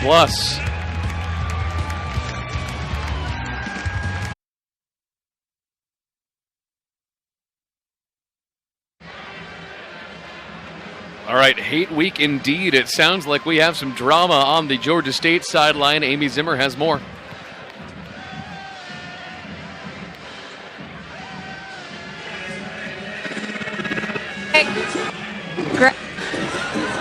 Georgia Southern is embracing home field advantage. Georgia Southern fans talking back to Georgia State players, firing them up, and actually some of the Georgia State players had to be held back from their sideline from going into the student section, yelling at them. So a lot of emotion on the sideline, and Ellington still showing a lot of frustration as well, but you can't blame a quarterback who's playing on a torn ACL his senior year for having that kind of emotion when you're not happy with the effort from your teammates. Greg, back to you. You know, it's Amy. Thank you so much, Amy. That's interesting. And what is also interesting, Danny, is when you think about Georgia Southern's rivalries, the one with App State, that is long-standing, that is mutual admiration and dislike. This one with Georgia State, when you talk about hate week, this is just pure dislike. Well, this rivalry has been known as modern-day hate, considering that this rivalry started back in 2014 when the Eagles joined the Sun Belt Conference. But as we heard Chad Lunsford talk about during a halftime interview with Amy, Georgia State showing a lot of emotion. Georgia Southern, energy over emotion, and it shows. Well, indeed, and speaking about that halftime interview where you said that Chad Lunsford said energy over emotion, he was not shy about taking a couple shots at the Georgia State sideline there in that interview. So this is a heated rivalry game tonight in Paulson Stadium, and the Eagles on the verge of running away with it as Ellington throws into coverage that went off the hands of Cornelius McCoy. And not to mention, when you think about the phrase, great friends, even better enemies, I mean, Chad Lunsford knows Sean Elliott very well over the last couple of years. So, not to mention that the players for Georgia Southern and Georgia State, they played with and against each other in high school play. Oh, even earlier. I mean, there are kids who played junior high ball on between these two teams. And now that both of these teams are in the same conference and you're choosing whether they want to go to Statesboro or go to Atlanta, I mean, there's a lot of bad blood here between these two. Look at that third down number. State just 3 for 10 tonight. Entering this game 50% on the year, well, almost 49%. Eagle defense has done really good, and I don't know where Dan Ellington was throwing, but a flag comes in the secondary. Receiver he was intending to pass to might have gotten held up by the secondary in coverage. We'll find out. Cornelius McCoy would have been the intended receiver, but Ellington overthrowing his target. Holding defense number 20 on an eligible receiver. 10-yard penalty, automatic first down. Now, I believe that's the first penalty we've really seen from Georgia Southern since the first play of the game where you had the neutral and unsportsmanlike conduct penalties. Correct. So Georgia Southern, for the most part, has played a very clean game and kept their emotions in check, too. Here they come on the new first down. Rolling out, this is Coates who takes it. Stays on his feet past the 50, and Destin Coates is on his horse, eventually chased down by Rashad Bird, the defensive captain, around the 30. And that was only Coates' second run on the night. They may need to go to him more. Yeah, you and I have been saying, why haven't they been going to him? And now they finally do, and they're going to the hurry-up offense, so they're trying to capitalize. And he's had a solid season, over 400 yards rushing and 7 touchdowns. And they will give it to him again. He's got a couple of blockers into the teeth of the Southern defense and a gain of about 8 yards. That previous run, he went for 34. So maybe if the Panthers can switch up their running game, going in between Coates and Barnett, they may be able to get some more yards and hopefully score here before the quarter ends. Coates once again in the backfield. And Ellington's going to give it to him. Dives forward down inside the 15 for a first down, and this is the Panthers' best drive since, the first quarter? Yeah, and Coates did a good job there, kind of waiting until his lineman got the blockers and then turned up through both of them. He was able to get the first. So off goes Coates. In comes Barnett. And a timeout. Timeout. Georgia Southern. Their second. All right, so not a big surprise that Georgia Southern wants to get this thing back to where they can feel confident on defense these next couple of plays. Either way, let's once again take a look at the Sun Belt standings. Like we said, both division champs have already been decided. App State made sure that last night, in Louisiana as well. But again, no surprise, these two teams don't like each other. They both had interesting seasons, and they're really fighting for second place tonight. That easy. Yeah, and before this game, There was a situation where both teams were still potentially fighting for the Eastern Division because Correct. a few weeks ago you had Appalachian State go to Atlanta to take on Georgia State, and if Georgia State would have beaten the Mountaineers, then we would have had a potential 3-team tie in the Eastern Division. By the way, the Panthers were beating the Mountaineers for a little while there in that game. First quarter started out pretty well for them, and then Appalachian State kind of took over the rest of the game, but there you see Freedom the Eagle flying high. I'm happy that we got to see Freedom in this game because the last couple of games, every pregame, they do Freedom's Flight, the most exciting 30 seconds in college football. And because of the rain at the last couple of home games, he wasn't able to fly, but he got to tonight. Trey Barnett's trying to fly, but the defense there to stop him and keep him on the ground. Maybe a gain of 1 on the play, but maybe even not. But that's interesting. You and I were saying before the game when Freedom did his flights, that might have been the first time we've seen him fly since game number 2 of the season. Since the Louisiana game, the second home game against the Louisiana Raging Cajuns, because it rained a lot against Coastal, it rained a lot against New Mexico State, and it rained just enough to where he couldn't fly against Louisiana Monroe. Ellington with a bullet to the sideline just tried to get rid of it, and he did. That'll bring up 3rd down and 10. But it looks like we have an injury between the hashes down around the 20-yard line, and that is Jay Bowdry. Bowdry, the senior from Thomasville, Georgia, has done a tremendous job this season as the anchor. For ineligible downfield player, 4th down. Correction, 3rd down. And you saw that something was wrong with him as soon as that play was over because he went right down to his knees and then collapsed.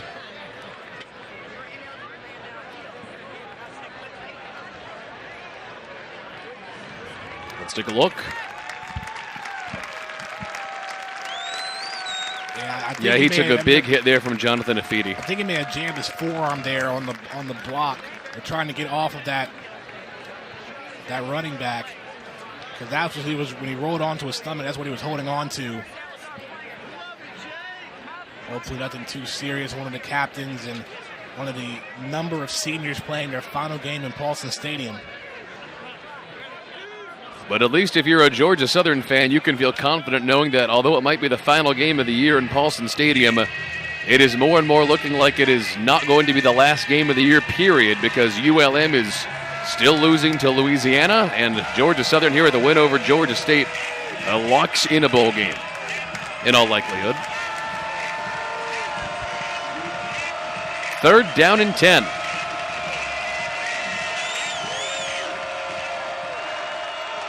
That is Barnett in the backfield, not Coates.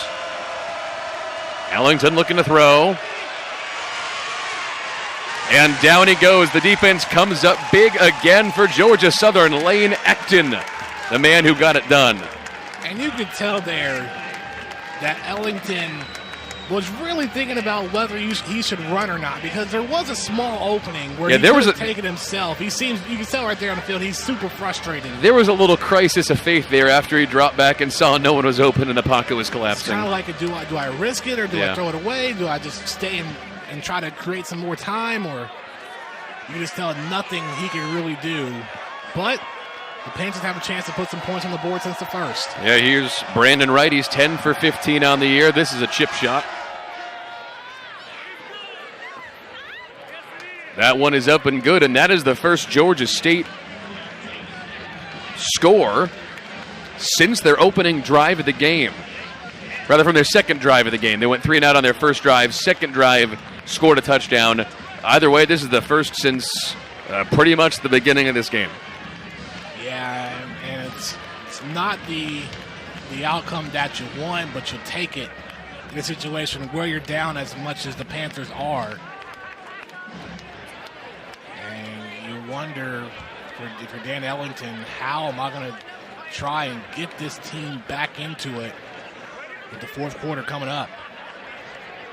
And you got to remember, Greg, too, I mean, yes, it's senior night for Georgia Southern, but this is the last regular game of the season for the Georgia State seniors, too. No, that's absolutely true. And the one thing that we mentioned at the top of the broadcast, where in case you're just joining us, maybe you didn't watch the entirety of this game, Georgia Southern has never beaten Georgia State here in Statesboro. This would be huge not only for senior night, but that's going to be a pretty good feeling for this Eagle team if they can hold on. Yeah, and I think the the one that hurts the most for Georgia Southern fans where Georgia State beat them, I would assume it's 2015, because this was a situation where Georgia Southern was bowl eligible for the first time.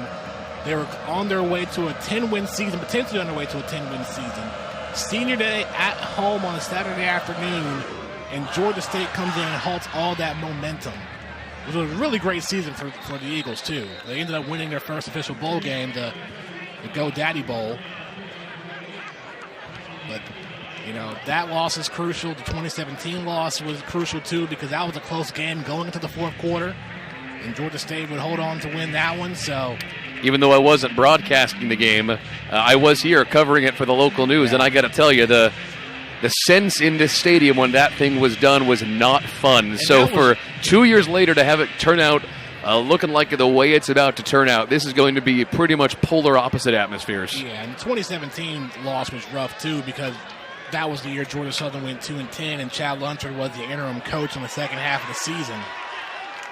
And so, both losses hurt, but Georgia Southern 1 quarter away from potentially getting their first win against Georgia State in Paulson. We still got a whole other quarter left to play. Don't know what's going to happen yet.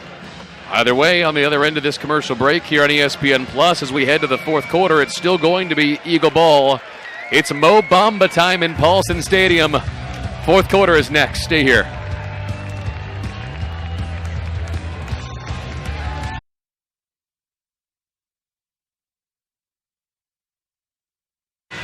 All right, the rivalry party is now on in Paulson Stadium after some journey and after some Mo Bamba. Georgia Southern fans elated at the prospect of beating their rival Georgia State in Statesboro at home for the first time in series history. If they're able to pull this off, Danny, and finish strong, it's going to be a party. A big Thanksgiving award for all the Georgia Southern fans that made their way back for this game this Saturday night. All right, second down and 3 for the Eagles on offense to start the fourth quarter. Wirtz out of the gun, turns and hands to J.D. King. Fights forward for the first down as he leans past the 35-yard line. All right, well, the first half of this game, Georgia Southern felt pretty good about, but the second half, they've only given up a field goal. They've scored some points of their own, and if they're able to keep it going and keep this clock running down, they're all going to be able to put this thing away. And we've seen some good drives from Georgia Southern throughout this game where they've been able to take off 7 minutes, 8 minutes off the clock. Oh, you bet. If they can do the same here and put little time left for Georgia State, who's down by 3 touchdowns, they'll have it.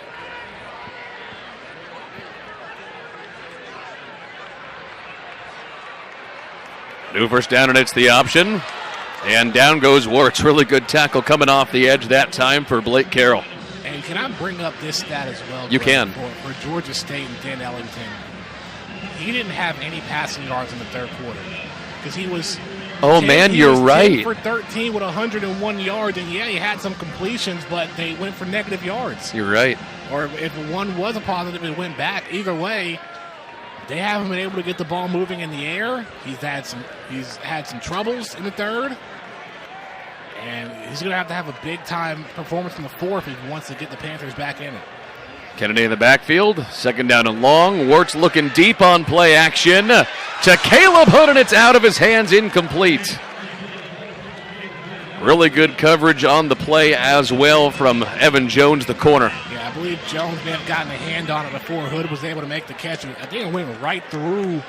It did. Right through Hood. Had his hands out and just missed him by a little bit. But good coverage from Jones there.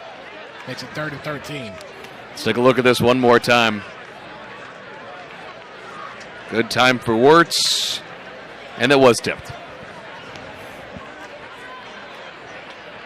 But, man, speaking of that, this is the end of the regular season. What an emergence for Caleb Hood these last couple of games, huh? Wirtz comes near side, intended for Darion Anderson, and he floated it right.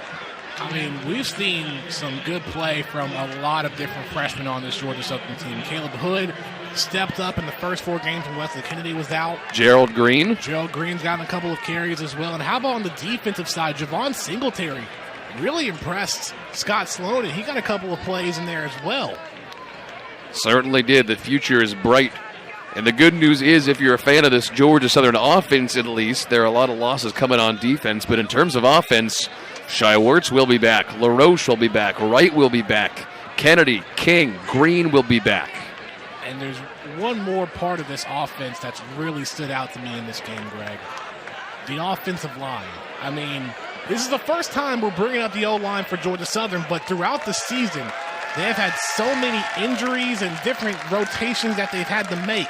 I was going to ask you, I haven't looked at the stats, but in terms of the performance, is this their best offensive line game of the year? Because it's starting to feel like it.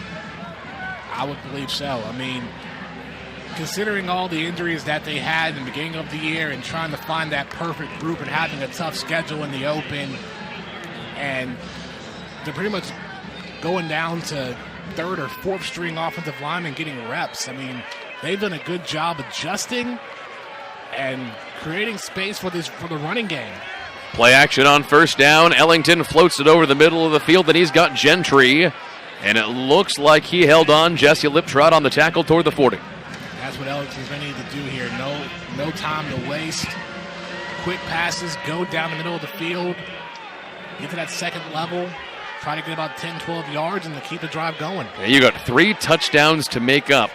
That effort's got to be pretty fast. You don't have a lot of time considering how much time this Georgia Southern offense eats once they get the ball back. So that occasional handoff like you saw right there to Trey Barnett might be a palate cleanser, but if they're able to get back in this game, it's going to be all Dan Ellington. Not to mention no huddle here from the Panther offense.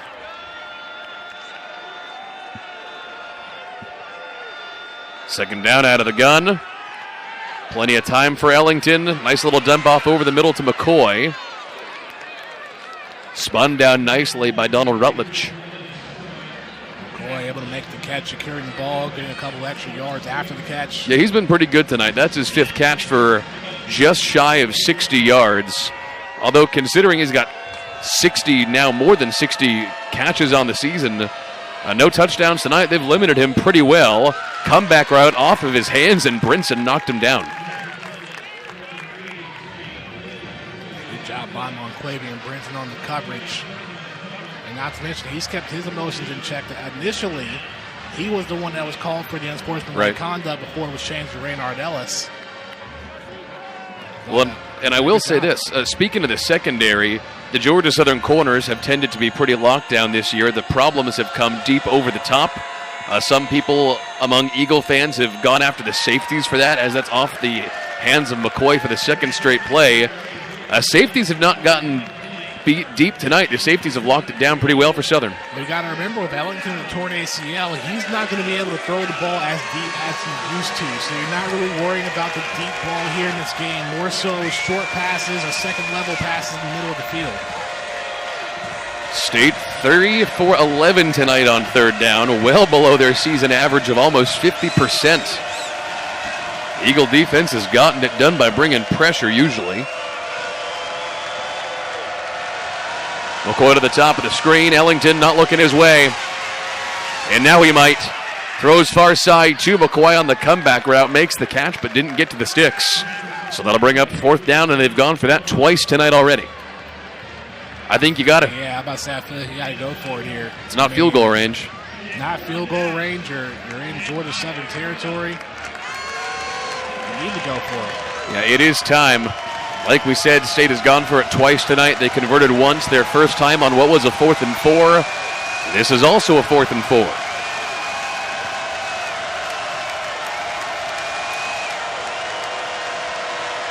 Eagles bring some pressure. Ellington on the comebacker off the hands of Coates. He threw that ball before Coates was looking and was ready. Duncan broke up the play, and that's a turnover on downs. Duncan, a great stop there on 4th down. All right, Eagles get it back, 31-10 in Paulson.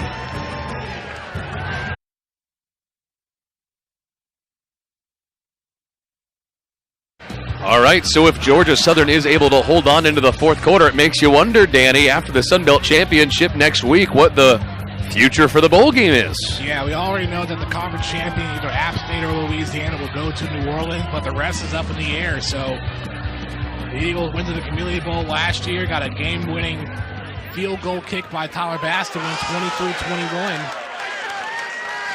And not to mention, they had a good crowd at that game, too. I was there for the local news, and once again, that they sold out that side of the stadium. So I know that bowl games don't always like to have teams back-to-back for some reason, but I'll tell you, Georgia Southern fans, considering what happened last year at the Camellia Bowl, that was an instant classic kind of modern Georgia Southern game. I'd have to believe that if the Camellia Bowl invites them back, they'd be able to pack the stadium again. Yeah, and you know that App State, Louisiana, Arkansas State, Georgia Southern, and Georgia State all bowl eligible this season. Louisiana Monroe, if a win here against Louisiana will make them eligible, but unfortunately, when we talked about it when Georgia Southern played Louisiana Monroe, just because you get 6 wins doesn't exactly mean that you're bowl eligible. They won 6 games before, and they've missed the cut before. That's why it's so important for Georgia Southern to get this win out here tonight so they can get that 7th win and have a greater chance of being selected. And for what it's worth, score update just in now in that Louisiana game over on ESPNU. Cajuns leading 14-7, so not necessarily running away with it. We've seen one big upset today with South Alabama beating Arkansas State. Yeah, that was a shocker. Yeah. All right, down inside, 10 minutes until this one's over. Wirtz out of the gun on first down. Turns and gives to Kennedy. Oh, boy, he took a couple of guys with him, including Courtney Williams. Took him for a ride. It's been kind of a balanced running night for Georgia Southern. J.D. King with 14 carries. Wesley Kennedy picking up his 10th carry on the night. Shy Wirtz, 14 carries as well. It's been a balanced run game tonight for the Eagles between those three. Indeed, so 2nd down and 2 coming up here from the 36. And as you can see, that just put them over 300 total yards of offense tonight. And get them to 31 points, maybe more on 300 yards of offense. That's pretty darn efficient. Short gain there, falling forward to the 35. Not even sure if he picked up the first down there. I think he might have come up just short, and it looks like he did. So 3rd down and probably inches coming up here for Southern as West trots off.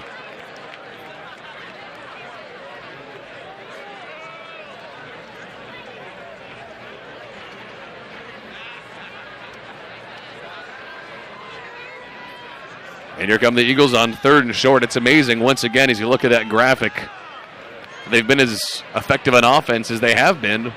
Only 1 for 6 on 3rd down.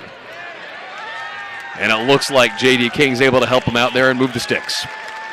That's where the power of King comes in. 3rd and 1, 3rd and 2. You can give it to him up the middle. Are you trying to say that the king stays the king? Yeah. Yeah. I think that's what you're trying to say, Danny. All right, so that does make you wonder, though, about the future bowl games. The kind of cool thing is now, if Georgia Southern's able to hold on and do this, we're going to see both these teams in bowl games. Yeah. I mean, while this has not been the best of games for Georgia State, we can't take away from the success they've had so far this season. Here's Wirtz, takes a big hit down around the 30-yard line and a gain of about 3 yards. It is going to be cool to see both of them in there, though, and it's going to be fascinating to see who gets invited where. See there on the run from the Ow. guy. They kind of got hit on the back of the shoulder pads. Hard hit. But he's back out there. I think if Georgia Southern can score a touchdown right here, you can get the starter some rest. I think so, especially considering we've seen a couple guys, not carted off, but a couple guys did seem to really get shaken up or borderline injured tonight. No reason to do that in a game like this. J.D. King puts it on ice.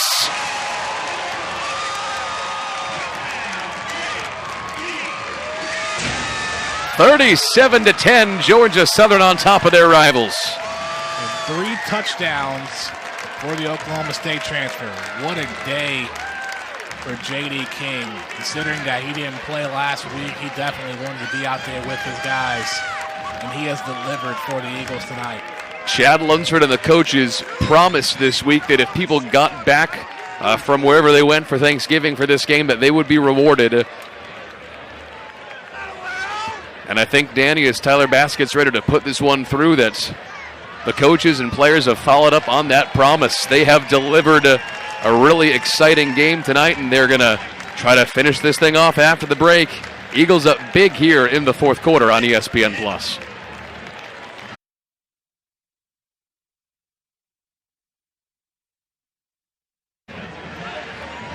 Well, Georgia Southern, as long as this rivalry has been going with State, has never won in Statesboro, but that's about 7 minutes away from changing, Danny. Yeah, Georgia Southern's doing a great job being able to defend home field and potentially get the win here after the final 7 minutes and 6 seconds are over. But you just look at that first game where they scored almost 70 points. That really sparked the fire in Georgia State that helped the Panthers win the next 3 years before Georgia Southern stopped that last season. And now the Eagles are hoping to go on a streak of their own. Yeah, no kidding. And this Georgia Southern performance tonight on both ends of the ball has been pretty phenomenal. And I guess I think we should be transparent here. If you follow the Georgia Southern football team in the Sun Belt Conference, one of the narratives that has unfortunately emerged over the course of this year is that they'll win a big game, and then when there's a big game on the back of that big game, they'll show up and not play all that well. Entering this game, people knew this was going to be important. I'm not sure how many people believed in Georgia Southern heading into this game, but anyone who has not believed, they have come out tonight and proved wrong. Well, you look at the last 4 games for Georgia Southern, it was big win and then an unfortunate loss and then another big win and another unfortunate loss. When you beat App State in Boone, who was ranked again, then you lose at Troy, you come back home, you beat Louisiana Monroe, you put up 50 on them, and then you come up short against Arkansas State. Second down, swing it outside to Barnett. Couple of good blocks there as he scampers past the 35, and a late flag is going to come in. Yeah, you can tell Donald Rutledge was trying to hold off there at the last second, but it's going to be a late hit call on him.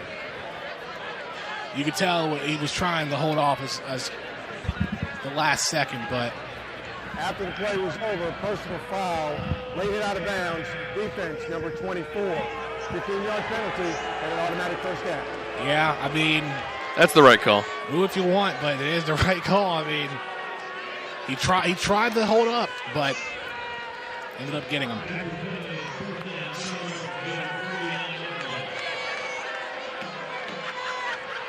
All right, so a new first down. Here's Barnett. A couple of wrestling moves there from the defensive line and some of the linebackers. Tag team action got Barnett off his feet there for a second. Well, Danny, you're a wrestling fan. What was that? I couldn't see much in the cluster of guys, but just say Barnett got lifted. I don't really know how else to explain that. Just a great play by the defense. By God, that's the linebackers' music. Play action, Ellington, hauled in by McCoy. Pinballs down toward the 20-yard line. All right, you're starting to see some momentum from Ellington. A great pass to McCoy downfield. And like you said before, McCoy has been the primary target at wide receiver for Georgia State. 10 targets. He's got 6 catches for 65 yards. That was an awfully good 7th catch and 11 targets. That was an awfully good throw from Ellington. Barnett there in the backfield with him, trying to get back in this game. But runs like that are not going to get it done. Ty Phillips got him down. And this will take us down near the 5-minute mark in this one. Georgia State fighting for pride, for rivalry. Bowl eligibility. Indeed. That's 7 wins. I think they've probably already locked it up with wins over Tennessee and Army. Ellington just goes down midway through the season without the ACL. He could have run that one, but he's just got to go down. And that'll take us down to 5 minutes. Yeah, let's give some credit here to Georgia State for the season that they've had. Please, it has been a remarkable season. Yeah, I mean, no one expected them to go out to Knoxville, beat Tennessee the way they did. And then, not to mention, like you said, they got the big win against Army against a former Georgia Southern coach, Jeff Monken, too. It's so funny. Obviously, everyone knows about the Tennessee game, but people just aren't talking about the fact that they beat Army. That is so hard. I'll tell you why after this play. 3rd and 12, Ellington. Chase down. Oh, man, he's got to be careful with that ACL. Throws it out of bounds and almost got wrecked in the process. Keep going. And that right there is the reason why no one really talks about Georgia State since that ACL injury that he suffered against Louisiana Monroe. They lost that game against Monroe 45-31, then got blown up by Appalachian State, and then they were able to recover with the win over South Alabama heading into tonight's game. So the last couple of games for Georgia State, the tail end of the season hasn't been well for them. Justifiably, I would say. Right. They've already gone for it 3 times tonight on 4th down. They'll do it again here. Barnett with Coates blocking for him. Poor guy, down he goes. Couple of Southern defenders finished him off. Quinn Williams first among equals. Oh, just slow to get up. He got sandwiched between 3 different defenders. See, this game is pretty much done at this point. I get scared for him every time I see him roll out then go down. I wish they would just take him out for his sake, and there he goes. Yeah, I mean... And I hope he's okay. He has a lot of heart and a lot of toughness to play through that injury, an injury that significant. He wanted to see out the rest of the season, and you got to take him out at this point. You got to have him rested up before the bowl game for Georgia State. Heart of a warrior, him, huh? Yeah. Can't take anything away from him. All right, so Georgia Southern has this thing pretty much wrapped up at this point, and that's why we have a couple of new guys in that we are seeing. Down goes Gerald Green, who takes the handoff, and as you might expect, that is not Shai Wertz taking the snaps. It's Justin Tomlin, and in come the backups. Yeah, job well done for Georgia Southern and the starters in this game. Now you want to rest your starters for the bowl game, whenever that's going to be, because if they end up going to the Camellia Bowl or another bowl like that, it would be before Christmas. If they end up going to the Lending Tree Bowl, that could be as late as January. Yeah, January 6th. So we've got a long stretch of potential games for these two teams. Tomlin out of the gun. Gives off to Green. Falls forward. Didn't quite get to the sticks. It'll bring up 3rd down at about 5. This will take us down inside the 3-minute mark. And we will find out bowl selections, by the way, Sunday, after the conference championship game. So they have about 8 days. Week from Sunday, I should say. To wait and see where they're going to be heading to.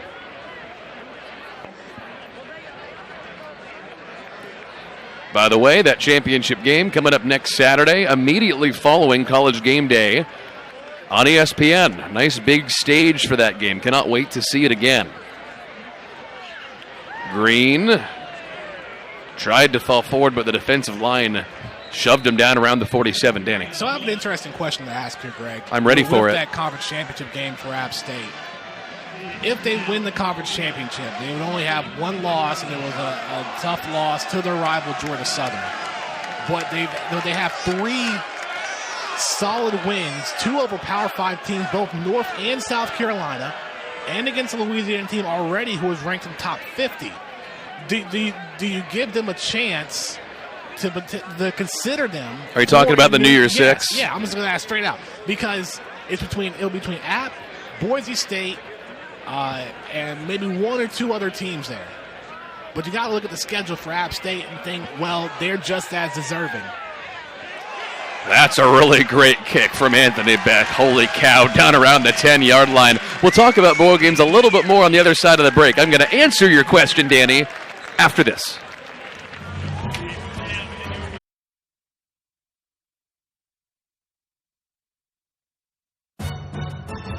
Well, it's been a phenomenal season for Georgia State, but this man, Danny, not a happy camper tonight.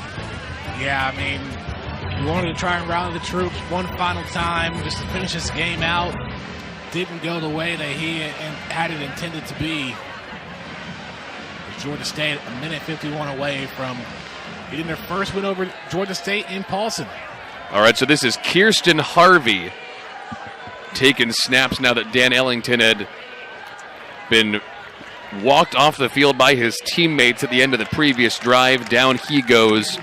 And again, we are not ones as broadcasters to question the decision-making of the coach, but this game's been done for a little while, and you got to hope that nothing serious happened to Dan Ellington by leaving him in so long. Yeah, you got to hope that he's okay and he'll be good to go by the bowl game, whatever that's going to be for the Panthers. Speaking of, got to answer my question.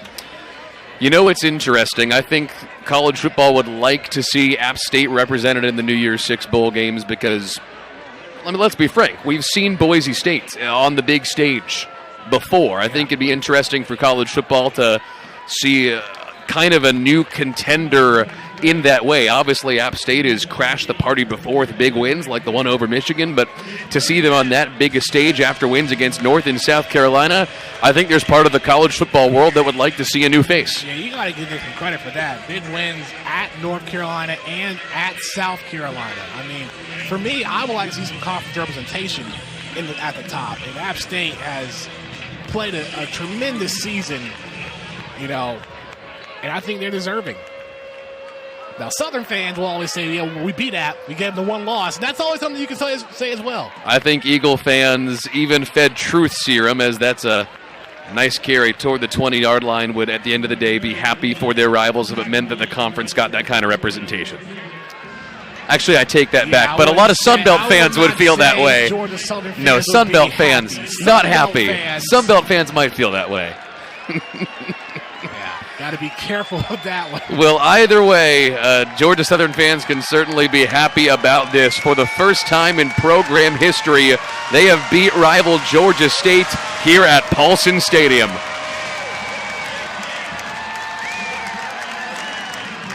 What a way to end the regular season for Georgia Southern.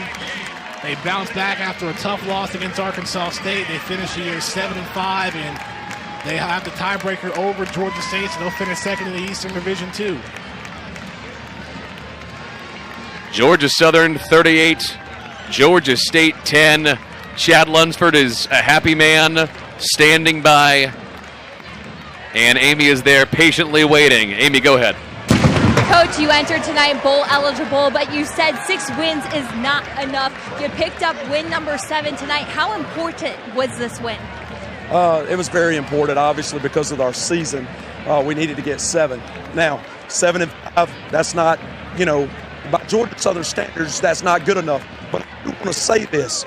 Our senior class now, let's think about this. 2016, 2017, they were 7-17.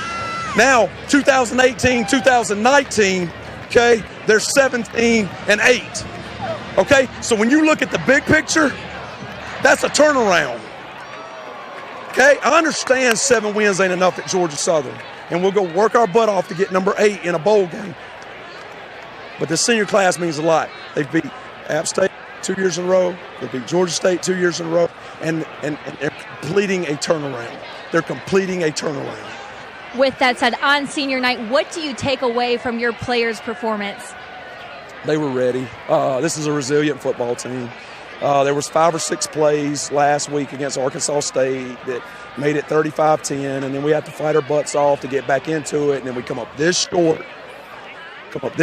and then it's about being this much better than we are every time we play. Looking ahead, what's the mindset heading into next week? Win. And I understand. We don't know where we're going. We don't know what bowl, but our mindset has got to be to win. Thank you, Coach. Congratulations. GATA. Greg, back to you. Chad Lunsford is a character, man. Okay, Danny Waugh. Georgia Southern fans have to be happy about this one, but both teams headed on to bowl games. Energy over emotion, and Chad right there gave us a lot of energy and some emotion as well. But this is he makes a great point. It's the big turnaround for the seniors out there because they can say they beat App State and Georgia State in the last 2 seasons. Yeah, that was a heck of a fun 8-week game tonight. So for Danny Waugh, Amy Zimmer, and our entire ESPN Plus crew all season long, I'm Greg Talbot saying so long from Paulson Stadium. Final score 38-10 Eagles. All games airing on the ESPN Network, streaming live and archived on the ESPN app. This has been a proud presentation of ESPN. Thank you for being with us all season long.